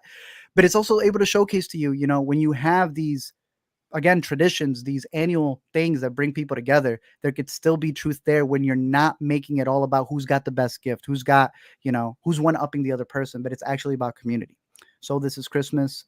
Another one to keep your eyes out for. One that I just finished before we started this was Beethoven's 9.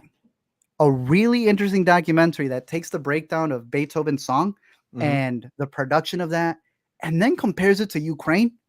It's comparing it to Israel and Palestine, and I'm like, how are we going to connect the two over here? And the breakdown ends up being that the way Beethoven's 9 was made and everything that was happening at that period in time ripples down into a symphony we're still playing to this day. So what are the artists who are going through turmoil right now going to create during this horrible moment in time in order to be able to create art that's going to last forever? It's pretty much saying that when there's evil, there's also light at the end of the tunnel, a truth that comes out and goodness that prevails. So another one to check as I wrap it up with honestly the nicest one, a real palate cleanser, my friend. American Cats, The Good, the Bad, and the Cuddly. You know I'm not even a cat person, bro. This was great. This was fantastic. This is a documentary about decline. So it is a little I guess trigger warning for some people out there because they do show you the procedure. Ooh. It is this like billion-dollar industry in where because so many cats are being sold, someone has come in and almost made it like they've pitched it as if it was a mandatory thing, not a decor that you add on, not this as they almost get them to admit, like can I supersize you with this? No, they're like, this is gonna help your cat. And because cats can't talk, they have said that there's no pain there, that there's benefits to it. When in reality, it's just this industry that's causing pain to all these cats because it's made so much money. The director is pregnant and covering this whole thing, and I'm like, yo, she is traveling nationwide to interview people. In particular, this couple who's been fighting against it for the longest time. Let me pull up the names. I want to say it's Jenny and Jim. And they have like a nemesis who has been taking them down all the time. And this documentarian, like, bro, she's K-Dot. She specifically has her eyes set on this man to get him to turn. And it is satisfying how she grills him. Everything that they go through is like this breakdown about how they call it a cat conspiracy because it's saying that there is actual propaganda to kind of let you know that pets are not your children. Because the moment you see them and anthropomorphizing, you start seeing them as something else and something that doesn't have pain and emotions. And I thought just a breakdown, as a dog person, I was like, 100%. I'll be there with the cats as a dog person here. There you go. Dude, they break down the history of how serial killers are gravitated to cats. And I'm like, damn, there was that Netflix thing. There was the Dahmer stuff. And I'm like, what the hell? They're making connections in there that I thought were pretty interesting in showcasing how this has been a thing in the media in order to a degree promote this industry of decline. A really good documentary. I highly recommend it. And it had one of the cutest credits, bro. It had production babies. Oh, that's right. Great. So you can't help but love something like that. Right. I saw that. I was like, that's cute. What's up? A kitty of your own? Somebody to play with? No, I'm allergic, bro. I sneezed 2 times watching the documentary, but I respect it. All right. Shout out to the cat people, though. If we get a hypoallergenic cat, you won't declaw it. You had to defer him. That's what it's going to be. There we go. But that was my dispatch. Yeah, not declaw them. That was my first dispatch coming out. I'll have another one next week. I got some other ones that I sent to Zach that have been some of my most anticipated. So I still got a couple of other ones, some award winners, like I said, that have been announced and some shorts. So plenty more docs to come because, by the end of the year, when you see those docs get nominated, just on the short list, forget the 5. We're going to cover all 20-something here on the Intercut podcast. Awesome. Yeah, looking forward to more dispatches from Hot Docs. A great festival documentaries, and I'll do my best to watch some before our next weekend must watch. Sick. But you want to get into some news? Let's do it. All right. Well, so our first bit of news is an interesting one because last week we talked about Sundance seeking out potential new host sites for the festival outside of Utah beyond 2027. And this week, Slamdance is beating them to the punch. The Slamdance Film Festival, which has long taken place alongside Sundance in Park City at the same time as Sundance, is moving to Los Angeles for the 2025 edition of the festival. Slamdance is a really interesting festival. We always try to catch like a movie or two at least from them because they have pretty low pricing. They, especially since the outbreak of COVID, have made almost all, if not all, of their catalog available online. Like it's a really easy festival to participate in and get access to movies for. They also are interesting in the fact that as Sundance throughout the years has become more commercial and attracted bigger movies from bigger studios and bigger celebrities, Slamdance has tried to sort of stay true to the indie spirit. And that is true. They showcase much smaller budgeted films from much less famous people. You know, occasionally they'll get lucky and Steven Soderbergh will debut High Flying Bird there, but it's very rare to see a Yeah. film from a director that you know well at Slamdance, which means it's an awesome opportunity for a bunch of younger filmmakers to break through. What do you think about Slamdance picking up and moving to LA for 2025? As long as they keep that streaming platform, which is like $7.99, I'm all for it. Mhm. I don't care where y'all move to because I think that has been the most accessible thing. That is walking your talk. Because I think it's like $7.99 for their streaming platform that they actually have. Mhm. And if you get it during January, they just include the movies. That's crazy. Mhm. I think LA is a better place. I think anything would have been a better place because you and I go to Sundance and we know how expensive that is. Who's going to just Utah for Slamdance? Like that's too expensive. It never Yeah, made any sense to me that it was so indie, and yet it's at the same places that like honestly, sometimes even the same theaters that right. Sundance is They also taking place in. they took over the Holiday Inn Theater that we They look beautiful. normally associate with Sundance this year. Yeah, that's got They the did it up. intelligentsia on there. Yeah, Mhm. they did that one, and that was a really nice place to host it. But again, if you're supposed to be so independent, why are you making it at the place that everybody knows is the hardest to get into? LA's a lot better. That's a hub. That's where a lot of the filmmakers are living and trying to make it. I think it's a smart choice. Yeah, that's the thing. I mean, in one hand, Slamdance really like it developed its reputation sort of in opposition to Sundance. So it is weird For to sure. decouple it from Sundance, but like they They have could beef still with each keep it other at the all the time. same. Yeah, but they can still keep it at the same part of the calendar. I believe they're planning to. True. And They should. in a way, like Whoa, this is just. actually, look at that. They're Oh, moving it a they month moved it. later. Oh, that's interesting too. Okay. I like that too, though, because again, we We're had always so access busy to the during screeners. Sundance. Yeah. Yeah, we're scrambling with it, so I like that too. I don't Well, think and that's conceding. I think that that's a smarter decision well, to yeah, get your it film kind seen. of lets them have a moment to stand up on their own, and they don't have to be the festival in the shadow of Sundance. True. They can just kind of be their own festival. And the difference between being in Park City and being in LA is just significantly more accessible to people. That, Yep. and I bet you a lot of the people who are submitting films to Slamdance are already in LA. So just seems like a Great point. smart move in order to keep the mission of that festival alive. I really hope Mhm. that Sundance isn't going to follow in their footsteps. I kind of doubt that Sundance would Oh, follow yeah, in their because they still footsteps. gotta decide. Yeah, yeah, but I don't know. I don't have a huge They problem announced with right it, after? especially. Meet I don't meet the Graham style? exactly 20 minutes later. I don't have a problem with it, especially like you said, if they can continue to keep the online aspect of that Yeah. festival alive. Hey, and we know that there's never anything in February, so perfect spot. But now you and I definitely don't get a break in between. Just all the time watching movies. Never end. All right, more work, I guess. Sure, more Yeah. movies. Hey, speaking of Slamdance and Sundance and movie festivals, Tell me. Sundance London is coming Ooh, back. The 2024 edition announced their lineup. Can I hit you with some of the movies that they're tell me. showcasing this year? They are playing Sasquatch Sunset, Rob Peace, Dee Dee, Kneecap, Your Monster, My Old Ass, I Saw the TV Glow, Girls Will Be Girls, Handling the Undead, Skywalker's a Love Story, Never Look Away, a slew of short films, and they're even doing a surprise film I screening. saw that. Yeah. In the past, they've shown Bodies, Bodies, Bodies, and American Animals as Hey. surprise films, so you might get something pretty interesting. Art Ooh. from the movies that I just mentioned to you. Is there maybe a top 3 of things that we saw at Sundance you think that people who are in London should check out? Oh yeah, for sure. We're barely getting it this week. It's going wide. It played at Chicago. I Mhm. saw a TV Glow.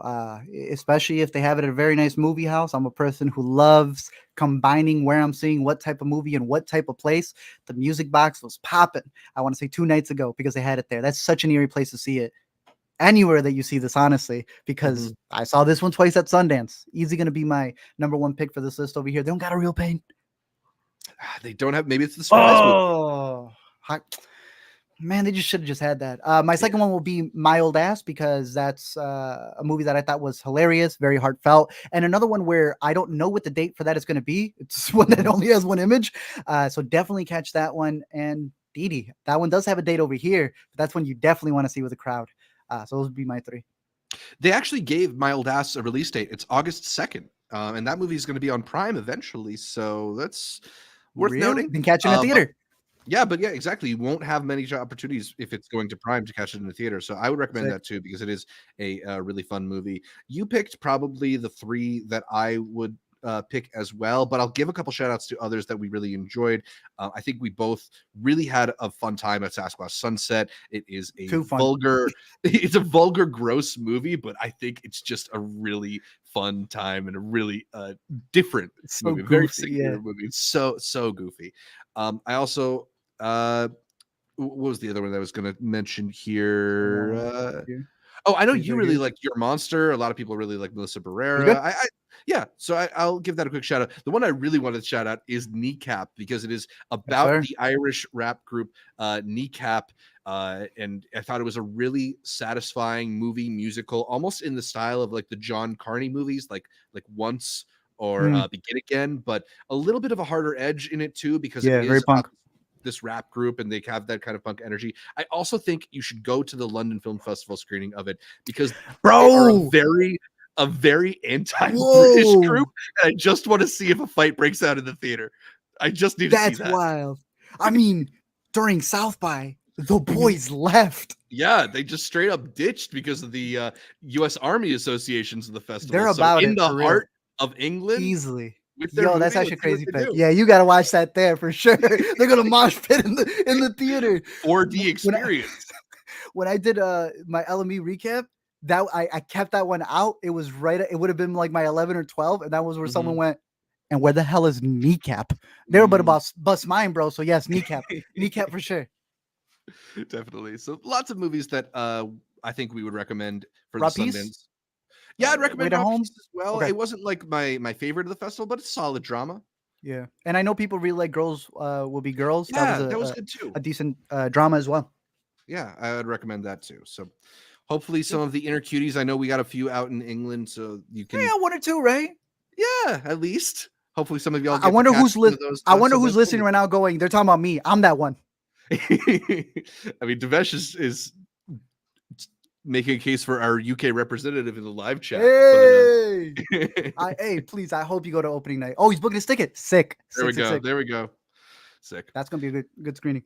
Yeah. Speaking of film festivals, prestigious film festivals, the Cannes festival workers are calling for a strike. I don't know if we have a whole lot to like say about this story in terms of like Yeah, analysis and stuff. It's just just worth to keep the eye noting with on. yeah, one of the most prestigious film festivals in the world supposed to start I think 10 days from now. Might have some bumps along the way. Eesh, damn, this starts what in about a week? Yeah, I want to say the 17th, but don't Wow. quote me on that. Do you know? Oh, for labor laws, damn, this would be what the second big festival. Just covered hot docs. That was Yeah. dealing with the whole programmers, people who get the movies together, walked out. Yeah, so this is I think this strike is associated with the idea that they have a lot of freelance workers, and obviously freelance workers don't have the same benefits that somebody who's more full time does. But working for a festival is a really, Yeah. really taxing endeavor. So, you know, No, yeah. it's not the same thing, but we are always questioning how much they put on the backs of volunteers at festivals we go to. So, So this isn't volunteers. This yeah, is like the freelance employees. workers. Yeah, Gotcha. People on payroll, but because they're freelance, they're kind of getting screwed over. yeah. Oh, they're screwed, bro. If they don't got these people there, you're done. Film festivals are like a music festival. If you don't have that infrastructure, you're screwed. hmm Damn. All right, I'm praying for you. And Yeah, hopefully no oh, bumps. He and Karsten damn. get into the movies, you know. Yay. And he's already told us how rough it is over there. So I hope that I hope they're able to get it together. But we're gonna have Ewan coming on. We have him for a bracket as well, but he's gonna be bringing in some coverage from Con as well as some screening links that we were able to get. So we're gonna be in Con in spirit at home. Yeah, we'll learn some French for the broadcast. Sounds good. I just wanted to do a super quick Tony's follow up. They announced the nominations. I did a preview of it on last week's show, and nothing so big happened that I want to talk about that. I more just want to talk again about Merrily We Roll Along because I reviewed it a little bit on last week's show. I really enjoyed it. It got a few nominations, including You Daniel saw it again. Radcliffe. Daniel Radcliffe got his first Tony nomination. No, but I failed as a movie Barely? podcast. Yeah, his first Tony nomination for Merrily. Shout Good out for to him. Daniel Radcliffe, right? Good for him. But I failed as a movie podcaster, and I just have to come here and apologize because I was talking All about right. how wonderful this show is and how cool it is, and how if you're in New York, hopefully you could get a chance to see it without mentioning this is the movie that Richard Linklater is spending 20 years making. Do you hear about that project that he's doing with Paul Mescal, uh, Ben Platt, and Beanie Feldstein that's supposed to be filming over the course of 20 years, like longer than even Boyhood was filming for? They're making this fucking musical, this Sondheim musical. And it's gonna be a musical? I believe so. Yeah. School of Rock guy making another one? Yeah, he's With the back. Boyhood timeline? Yeah, and with a solid cast. I mean, Ben Platt, I feel like would be incredible performing Franklin Shepherd. Paul Oh yeah, Mescal in the lead. so Paul would be which character then? Paul would be the one that Jonathan Groff plays. Then So Ben playing yeah, what's his name? Okay. And Beanie's no joke too. I know we didn't get to see her in her short yeah, her Broadway Broadway stint, but it did not I like go Beanie. all I according like to plan. But Beanie. yeah, exactly. We like Beanie, and given that she'll be given the benefits of multiple takes on film, Damn, and they're hopefully that goes buds. well, right? Yeah. Yeah. No, that's good. Damn, you failed, bro. I can't believe you. I know. That's crazy though. Wait, so like how many years we got left? That's the thing. I mean, so they announced this project like a little bit before the pandemic broke out in like 2019, and I think that might have also stalled things a little bit. But if they started in 2019, we're not getting this movie until what, 2039? Oh my gosh. Intercut episode 10,000 what, bro? What the Hey, I'll start the outline for it right now. How's that? bro, I'm waiting on the who filmed something? Robert Rodriguez filmed something with John Malkovich, and that's not supposed to Then come they out like for put 100 into the years. vault. We got like 20 movies that we're never gonna see in our lives. Yeah. Damn, bro. Okay. Well, that's cool. That's awesome. Yeah. Quick shout out to one of our favorite film critics. I think you and I are both a fan of Justin Chang. He just picked up the Pulitzer Prize in criticism Hey, this year. whoa, what? Yeah. Whoa. Good for him. Hold on, there you go. Yeah. I mean, Justin Chang moved from the LA Congratulations. Times to the New Yorker recently, but has always put together really thoughtful and well-written film reviews. He's the master of the movie puns, if you've seen his He is. whole Oscars feast menu. But He just he's did Ball Me by Your Game. Clever one for challenges. Solid one. Yeah, but I think we like Justin Chang a lot, and just as people who practice a form of film criticism, wanted to give that a quick shout out. One of the He's best in the game. I got to see him at Sundance when it was, I forgot what the premiere was. I want to say it was the Ted Bundy movie. Oh, right, the Zac Efron one, right? Yeah, that was when I had my really primo pink pass. So we were both in the same line. I was like, "Hey, yo, I like your stuff." I'm always like, "I like your stuff," even when I disagree with you. I think you're a really good writer. And he asked me what I was working for. I was like, "Oh, it's a YouTube channel." He goes, "Hey, well, if you're here, it's because you've earned it. They don't just give it to anybody." And I was like, "Damn, bro, that's really nice." There you go. And then he said he was in the wrong line and he left. And I think it was because we were there really early. Because it was the premiere to a really big movie. And my man came right back in. But he's a great writer. Shout out the boy. Yeah, That's shout out cool. Justin Chang. You've been following him at the New Yorker? Yeah, a little bit. I try to read it when he's reviewing a movie I'm interested in. I mean, we did. We just went at South by. We were going through his menu, right? That's the one you're mentioning. Yeah. He's good stuff. He's a really good writer. Very fantastic film That's writer. sick, bro. The Pulitzer. Yeah, dude, that's a nice thing to have on your shelf. Wesley Morris already got a couple of those. I mean, look, right now in our rap beefs, Drake can't help but mention it. There you go, right? Well, did you get a Pulitzer? Yeah, you got a Pulitzer. Yeah, he did. It's kind of a big deal. Yeah. Good stuff. Did you see the Superman costume? Did I? Bro, did I? All right, what do you think? David Cornsweet, the lead of the forthcoming James Gunn Superman movie. There's a still out on Instagram now. Hold on. I got to pull up the one where you see the boots, bro. I'm not even playing here. This man. Oh, yeah, I have a cropped image. I had trouble finding like the real nice full. Can you see it? There you go. I got it. Okay. Bro, I'm not even a Superman fan like that, bro. Wow. The classic look. I like it. I agree. Someone saying the background garbage. I don't care about the background. That suit is fantastic. The boots are sick. I'd wear this. I'd wear this out. I'd wear this to just the movies, bro. This is clean. This is tactical, and he Mhm. looks incredible in it. I'm Yeah, I mean, excited. he's looking real like Superman-esque, like very kind of Christopher Reeve almost in the Yeah, costume there. for sure. It's a It's good both look. traditional and very updated as well. Like this Yeah, is an right? outstanding image. That's Definitely. great. I Got mean, to see emotion though. yeah, and I also got to figure out what's going on in the background there because it looks like Godzilla shooting one of his energy rays or Yeah, something. bro.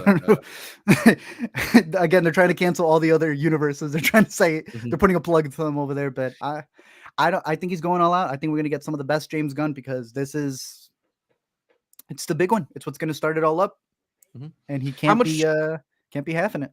how much do you value stuff like that, like getting the costuming right before you even get to see the movie? Because there's a whole like infrastructure of superhero writers and fans who analyze every like fold in a Mhm. costume and stuff like that. And you know, Yeah, it's important. I'm sure there's stuff that like would take me out of it, but it's not necessarily the first thing I'm looking for a lot of these stuff. No. You find it important though. It's important in the sense that obviously it builds the character. I believe you should be crediting the people who you get the inspirations from. We got Wolverine right now, finally getting the traditional suit for this upcoming movie, and I think that's really cool. Do I think it's all of it? No, because I always go back to like the classic superhero goofiness that was everyone belittling Heath Ledger. Mm, right. And now everyone compares it to Heath Ledger. So I always think it's goofy to be like, oh, they're doing something different. Well, yeah, the suit you want it to be from the 90s or the 2000s, guess what? Whatever era that was also something new. Hmm. This is something new. I'm not that picky with it, but I do think that it's still important. It's just not the end all be all. I Totally. think this I looks feel clean. like it's a good thing to get you more excited for a film for, but not Mhm. necessarily a thing that you should like, erase the like belittle a film if you see because Damn. you never know in the context, right? Like you Yeah, said with the that Joker, like too. once you see it in the context, you might That find it too. great. Yeah, because I see some people like, oh, the cloth and that, and I remember that going. That I don't get that deep into the like that part, like the cloth, and it's not fabric or whatever it is. People like that stuff. I think you need to wait for like a movie for that because I think that happened with the last Spider-Man, and then once they got the 4K, it was a lot better. Yo, movies America got me right here. Why is it designed by Carhartt? Maybe that's why I like it, bro. It looks like a comfy That's fit. funny, bro. That's both like an insult and a compliment. I think that looks really cool. I think that's why I'd wear it around. But hey, I'm excited for it. Let's do it. Nice. What else do we have here in our writing down? I lost the tab. Oh man, The the first trailer. look at Megalopolis. Should we talk about it? Let's do it. I got to boot it up right here. Yeah, so the upcoming Francis Ford Coppola movie, which will be That's clean. debuting very soon at Cannes, we have a first look at a clip from the film uploaded to Francis Ford Coppola's own YouTube channel, Shut up. featuring Adam Driver doing an homage to the Hudsucker Proxy. what, do Honestly, yeah. what do you think about it? Stop, bro.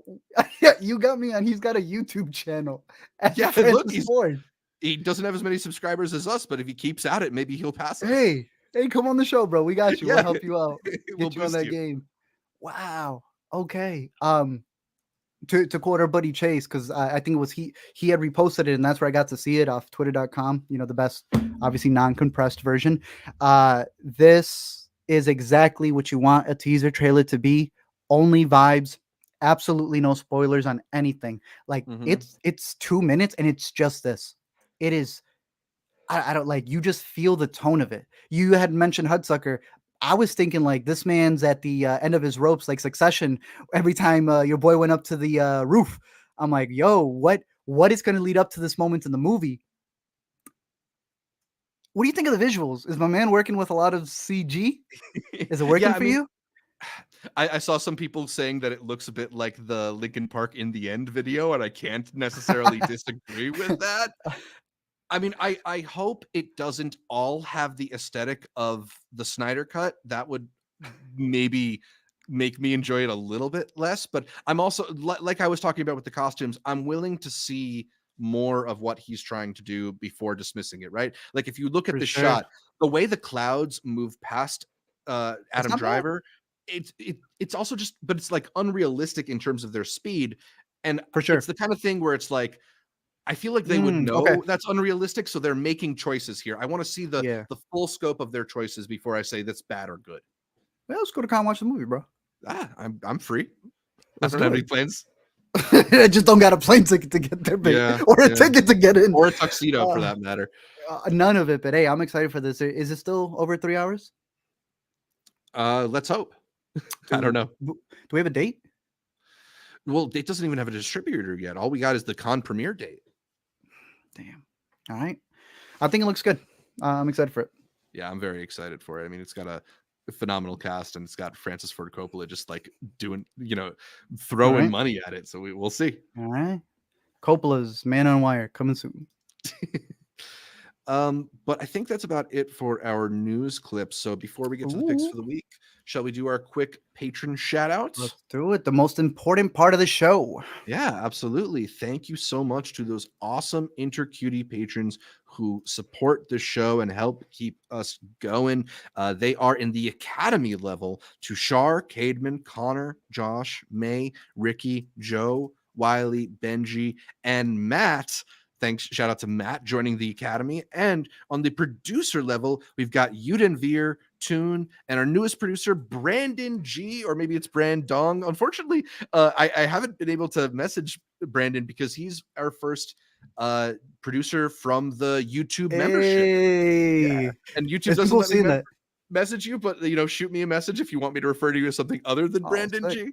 But yeah, it's been really awesome to see some of you joining us on YouTube and signing up for a membership by hitting that join button. You can do it for as little as $3 a month, either on YouTube or on patreon.com/intercutpod, which is a great place to keep up with the show, because even if you join for free, you'll get updates from me about the latest happenings with the show, including breakdowns of our upcoming schedule on the podcast. But if you do sign up for one of those patron tiers, either at $3 a month or a little bit more, you get access to a whole bunch of benefits, including glimpses at episodes before they're made available to the public, including that previously mentioned Alex Garland bracket episode, which is already available for Ooh. patrons, Oh, not yet snap. publicly available.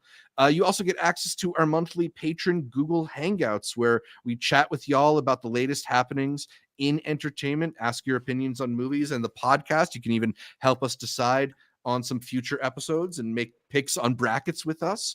And yeah, just a whole bunch of cool access, like getting your name read out on the show. Who doesn't want to get a little shout out every week here on Weekend Must Watch? So Nice. check it out, patreon.com/intercutpod, or the membership button here on YouTube. Click join. Beautiful. Nice. Shout out to all the inner cuties. We appreciate it. It's the reason why we get to do what we get to do. And even with Movies America in the chat saying they just subscribed. Shout out to all the inner cuties who just listen live, listen in the future. We appreciate it, especially when y'all leave comments. I think that's the best part. We got a lot of lurkers, but when y'all let us know what your favorite part of the podcast is, what you look forward to the most, that not only helps us with figuring out the podcast, but it also encourages us to wake up every morning. It just gives me so much dopamine, and I need that dopamine to survive. So please, It's what we need. We love hearing your opinions on the movies too. So if we're talking about a movie and you've got some thoughts you'd like to share, leave us a comment, shoot us an email, intercutpod@gmail.com. I'll respond to emails. I'll read them on the show. Beautiful. We could always take questions. We if you send us questions, we do answer them on the show. We just don't get sent that many questions. I got a question. Shoot. What's coming out this week? Ooh, a bunch of interesting stuff. You wanna start us off? Let's do it. I see you got the first one on here. The Beatles Let It Be from 1970. Yeah, so this doc is the documentary that the footage for the new Peter Jackson documentary was all taken from. Like, this is a documentary that was directed by Michael Lindsay Hogg, Joanna Hogg's stepfather, I think father, I believe. Whoa, from Souvenir? Yeah, I think I could be wrong. Don't quote me on that. But somewhat famously, this documentary wasn't well received by people or the band. Yet it's the source material for one of the best music documentaries I've ever seen. And now it's going to be available for the first time on streaming. They're adding this one to Disney Plus as well. So you Of can course. watch the amazing Peter Jackson documentary and then watch the original, not as good Michael Hogg documentary. I have never seen it, so I'm curious about it. I'll probably check it out over the weekend. All right, sounds good. The next one that we have is no way, it's out already. Mother of the Bride. Yeah. I feel like didn't they already remake this? Did they? It's a Netflix original. Am I No, mixing it up? I know it's new. I'm just saying they've done this 5 times already. Oh yeah, what? Yeah, there was the Father of the Bride Oh, with Andy Father of Garcia the like Bride. 2 years ago. Oh my. So okay, interesting. This one's got Brooke Shields, Miranda Crossgrove, and Benjamin Bratt. Ooh, for the Benjamin Bratt fans. This is gonna be playing over on Netflix. Another one that's gonna be coming to Netflix, or actually, I should do limited ones first. Not another dude. I'm glad you put this on here. Alina's gathering the stuff from May, and then she pulls this up on the screen, and I'm like, what the hell is that? Not another church movie, which is in the not another teen movie font. If you're not watching along, What is this man doing in this? Why is Mickey Rourke in this? I thought looked you were at going to that say why is poster. Jamie Foxx in this? Bro, wait, what? And as God, I believe, Which on the left, in a terrible wig.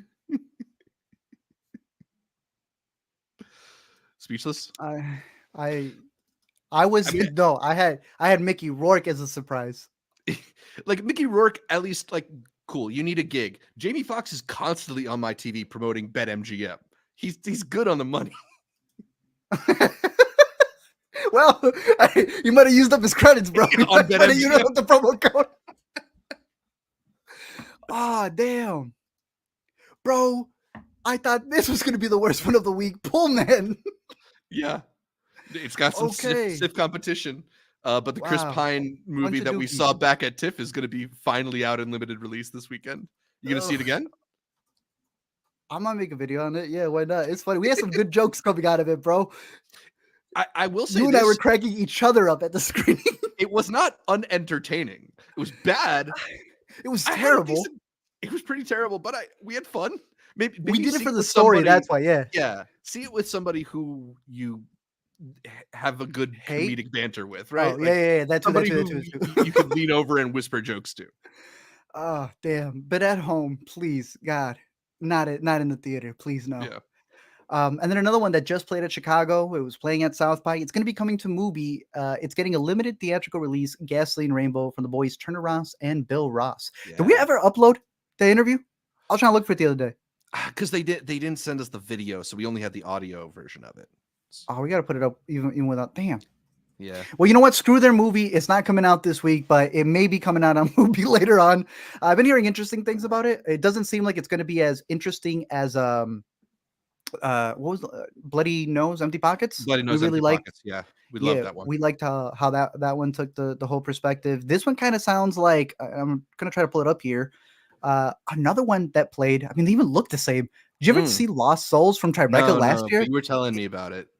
It just got a release, and it seems like they're both doing the same thing. A group of teens. Lost Souls was like a bunch of writers, rappers, artists getting together, and this is just Oregonians. I don't know. They just pile into a van and go. I'm still looking forward to it. I think that their perspective on narrative doc hybrid is very interesting. So curious to see what they have in store for that. Definitely.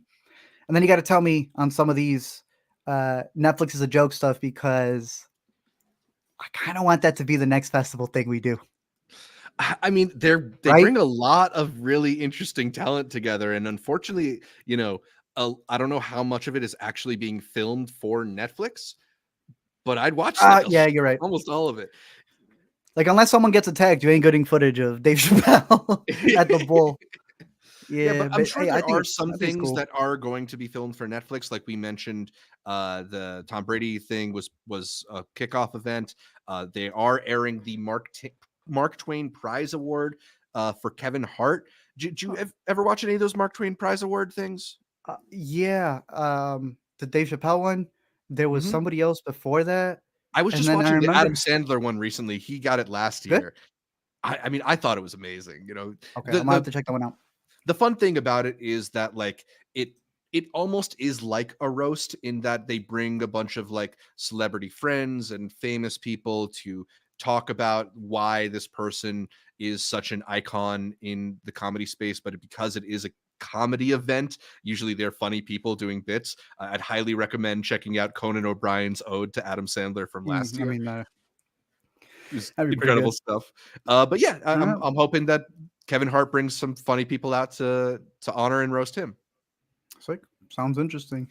To keep it on that, I'm gonna have you started off with one that I think is connected to the everybody Netflix is a joke festival because I don't Yeah, get what it is. yeah. So let's talk about Everybody's in LA. This is a new talk show coming to Netflix, but only for 6 episodes.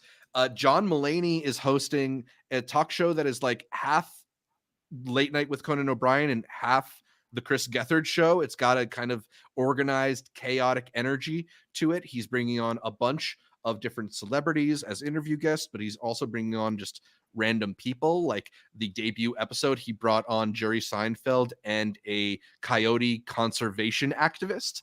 And it's not like regular talk shows where they bring on one guest, talk to them, and they bring on the other. They have like a couch for people, so you get a lot of the back and forth Okay. and the banter. And I think John Mulaney though is just so sharp, and his ability to quickly respond in the moment or come up with a joke that feels like it's so good it should have been written is incredible. You're getting him just doing different bits, doing different monologues. He has a hilarious monologue in the first episode about LA and the different counties of LA, but like each episode is sort of about LA and a different aspect of LA. So the first episode was about coyotes, and they also brought on Ray J. And it's just a funny variety show, interview show, uh, with a lot of funny people involved and an extremely funny person at the Okay. center of it. I mean, if you're a fan of John Mulaney, you can't miss it. I Okay.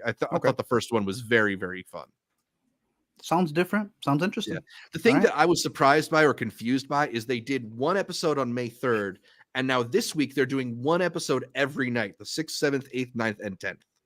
Yeah, the Kendrick Lamar effect. You do two, and then you get a little break, and then you. Yeah. All right. What else you got? Another pick for the week for me with the Fall Guy in theaters. I returned to a favorite film of mine. It's called The Stuntman. This is a Richard Rush film from 1980, and it's got a really cool setup.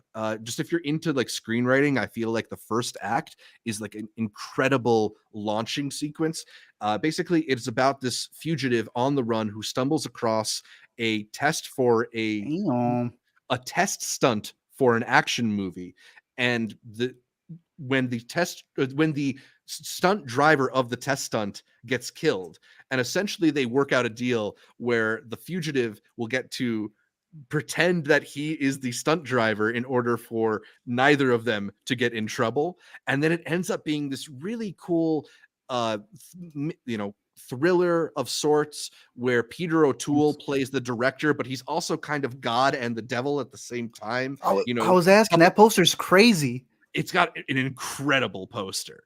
But the way that it's sort of the Steve Railsback character, who's sort of the fugitive on the run and the protagonist of the movie, the way that he's sort of thrust into this new world and is constantly being manipulated and lied to, and finding himself lost in what's real and what's not real about this whole thing. It's got almost the effect of like something like Mother, where you feel like the protagonist is starting to lose their grip on reality.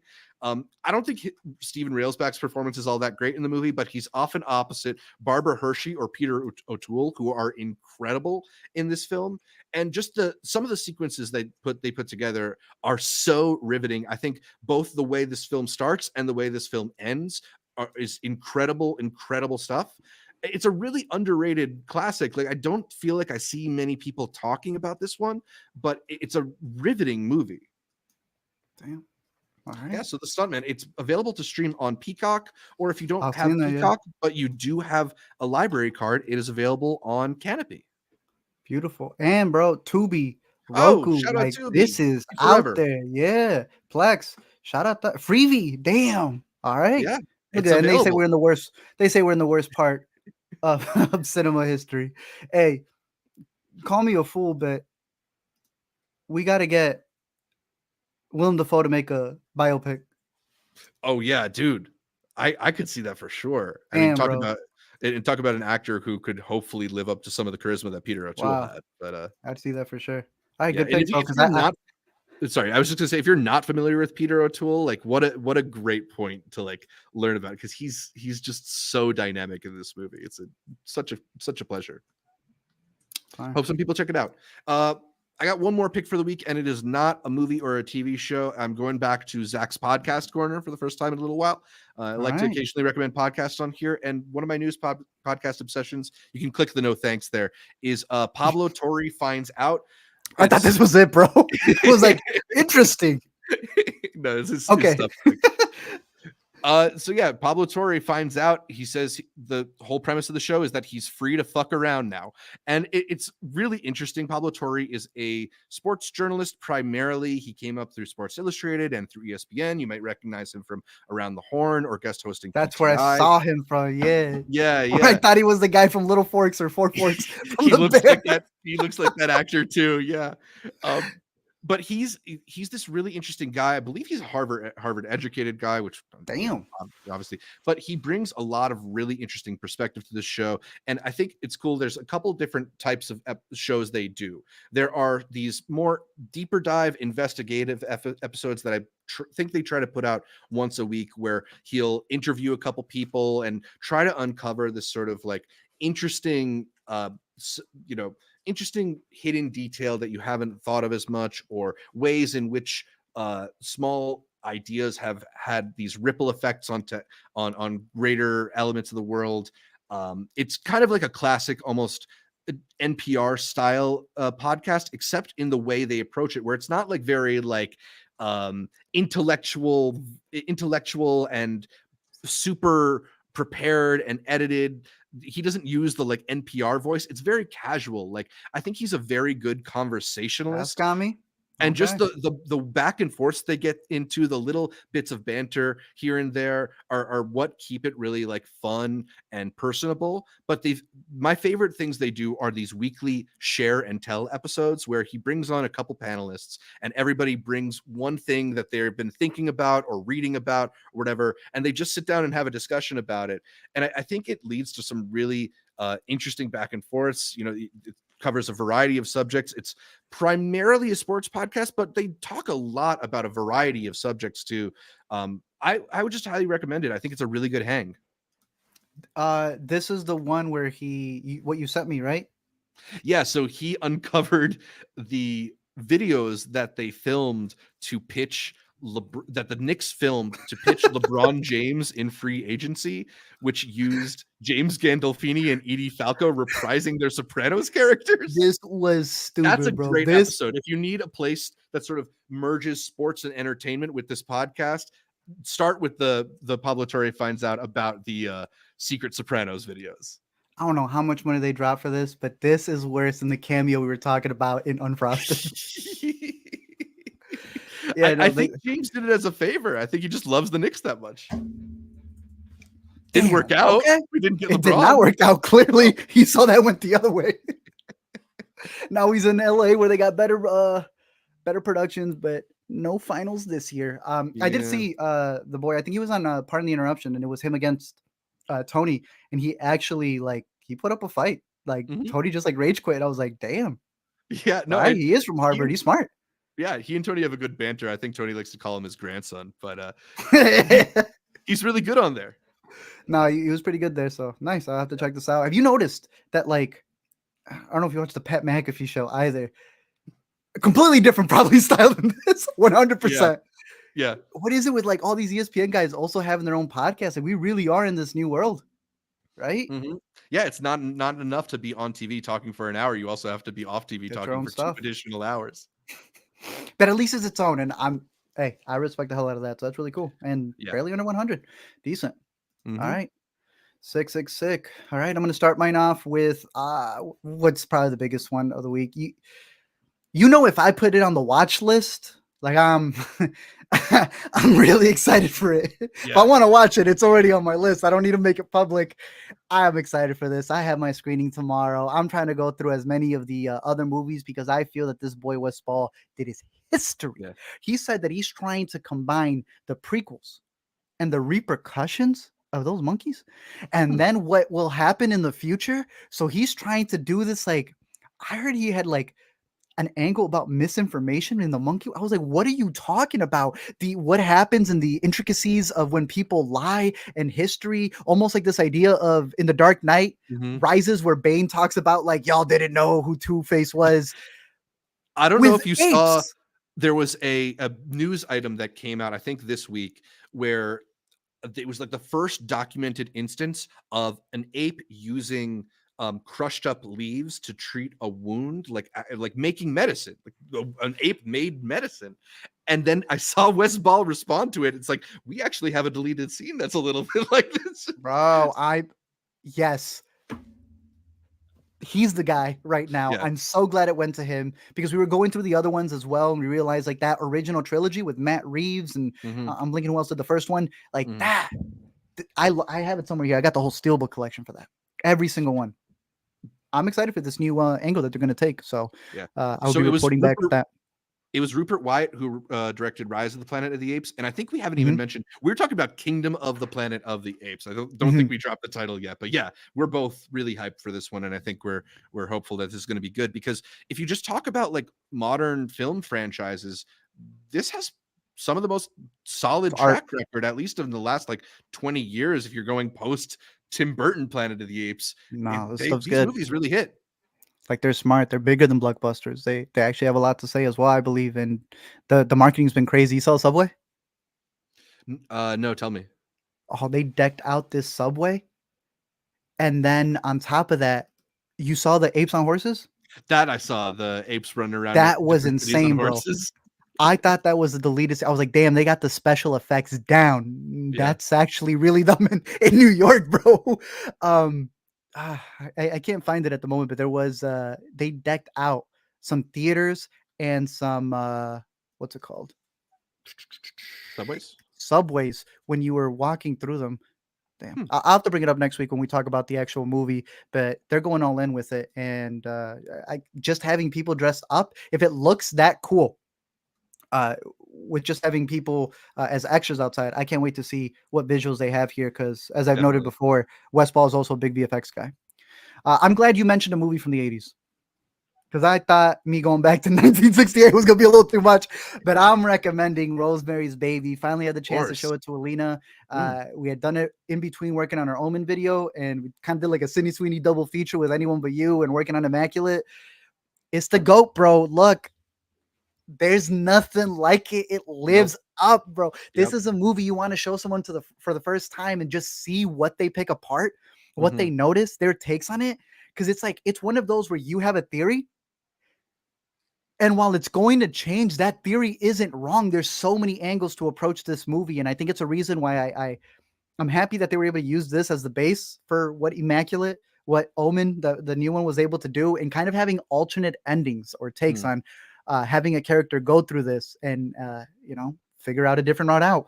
It, it's a masterpiece. I Yeah. really do think that. I think it's up on Prime. I'd seen it on Paramount, and it had a pretty Mm. good stream. So Yeah, I mean, that's look, my throwback pick.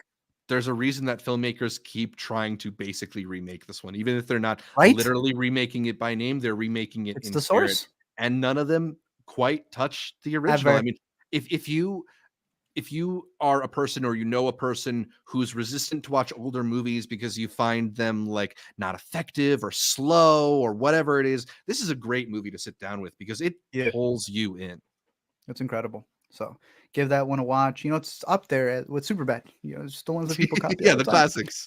The classics. And my final one, because it is going to be the closing night film, is Ghostlight. This is going to close out the Chicago Critics Film Festival. And they just, Zach, released a trailer this morning. Man, I had to edit Hey. this with one little image, but this trailer looks great. I think it embodies it perfectly. No, I'm excited for it. Turns out the family is going to be there. Oh, hell yeah. And They'll him. be finally gets to see the movie that Finally he's showing dreaming, up. Yes. right? So Uh, I'm excited for that. and they announced a June 14th release date for it too. So even if you're not in Chicago, it's not that far around the corner. One of the weepiest Sundance movies we saw. Yep. It's very good. Between this and Sing Sing, yeah, you're gonna have a movie every other month making you cry, and Yeah. showcasing art as that as a form of therapy. So Ghostlight, my final pick for the week. But running it back, you had Everybody's in LA, the John Mulaney led organized chaos talk show on Netflix. Really funny show. The Stuntman, the exhilarating thriller from 1980 with Peter O'Toole, available to stream on Peacock or Canopy or Tubi or Freevee. Just all of them. watch this movie, especially if Watch you them on like three Fall places. Guy. And a quick podcast corner for my recommendation of Pablo Torre Finds Out, where Pablo Torre finds out a bunch of different things in a fun conversational manner. Beautiful. I've got Kingdom of the Planet of the Apes, the probably actual start to the summer season. Fall Guy kind of fell, but Kingdom of the Planet of the Apes has that track record. I don't know how many movies came before the trilogy, but that last trilogy was great. I'm hoping the start of this new trilogy it just as I don't need it to be better. If it's just as good, I'm gonna be very happy. I have Rosemary's Baby with all the nun movies that are coming out. None of them have come close to this. Rosemary's Baby is a masterpiece for a reason, and you got multiple places to watch it at. Do yourself a favor, or maybe don't. Do yourself a favor, watch it in the day because it There is you still go. very creepy and it lives up. And my final pick, as it closes out the Chicago Critics Film Festival, is Ghostlight. The whole cast is going to be there. It's not just a filmmaking duo who are married. It is a filmmaking family full of actors as the two parents and their daughter star in this movie where they're kind of getting over they're going through grief and using art, using theater as an escape. And it's going to be a perfect way to close out the Chicago Film Festival. So that is it for this week's show. I'm actually going to be headed over to the Chicago Critics Film Festival right Yeah. now. They got a couple of screenings, but you can follow me over at LME Movies on all social media from Instagram, YouTube, Letterboxd, Twitter. Zach, where can people find more from you? Find more from me at Zshevich across social media or at Multiplex Show wherever you find videos. Beautiful. A reminder that you can catch every episode of the Intercut podcast on iTunes, Podcast, Overcast, all that good stuff. And you can catch the live video here on YouTube, where we stream every Monday to give you our must-watch picks for the week. Going through And our news, takes on rap beefs. yeah, rap beefs, Broadway podcast. Come on now. Yeah, we got everything covered. Costumes, linen, cloths. A Yeah, shout we're out to all over everyone the in the place chat. this week. Everywhere, bro. We got a lot to cover. Shout out LaShawn in the chat. Gustav asking us to watch Borderlands. I promise you, one day we will. And just everybody else. Shout out Movies America. Always appreciate all the listeners that come in. Always appreciate all the intercuties who go to iTunes and leave us that 5-star review. That really helps a lot. Leaving that 5-star review allows us to get more screenings, more screeners, like we're able to do with Hot Docs, with Tribeca that's coming up, and even Con got a couple of picks without having to buy a ticket to France. We Absolutely. charted this week.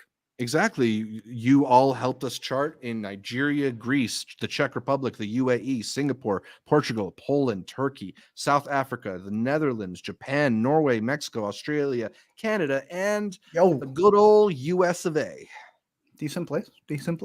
Don't forget to leave us a comment, drop a like, follow all the socials on Intercut Pod. A big shout out to our Intercuts channel in case you want to see some small snippets that we may not put up here. We try to put up some of the more bigger reviews off of the live stream, but we got everything chopped up, everything over on the A to Z show.com website as well, especially with a bunch of the dispatches that we're doing. But as always, a big shout out as well to all of the people who are over on Patreon, over on the new membership page that we have. We do got to figure out the boy's name, bro, because we can't be saying it wrong. Brandon. Yeah. I'm going with Brandon G. That feels a little bit Brandon more. G. That feels yeah. But we got membership perks like being able to be like a standout on the live chat, a standout on the comments underneath each video. You get badges, you get emojis, all these really cool stuff if you sign up over on the YouTube membership as well, or the Patreon. Again, don't forget to leave us a comment, drop a like, follow all the socials, and until next time, keep watching movies, or Kendrick will make a diss track on you. Ooh, please no.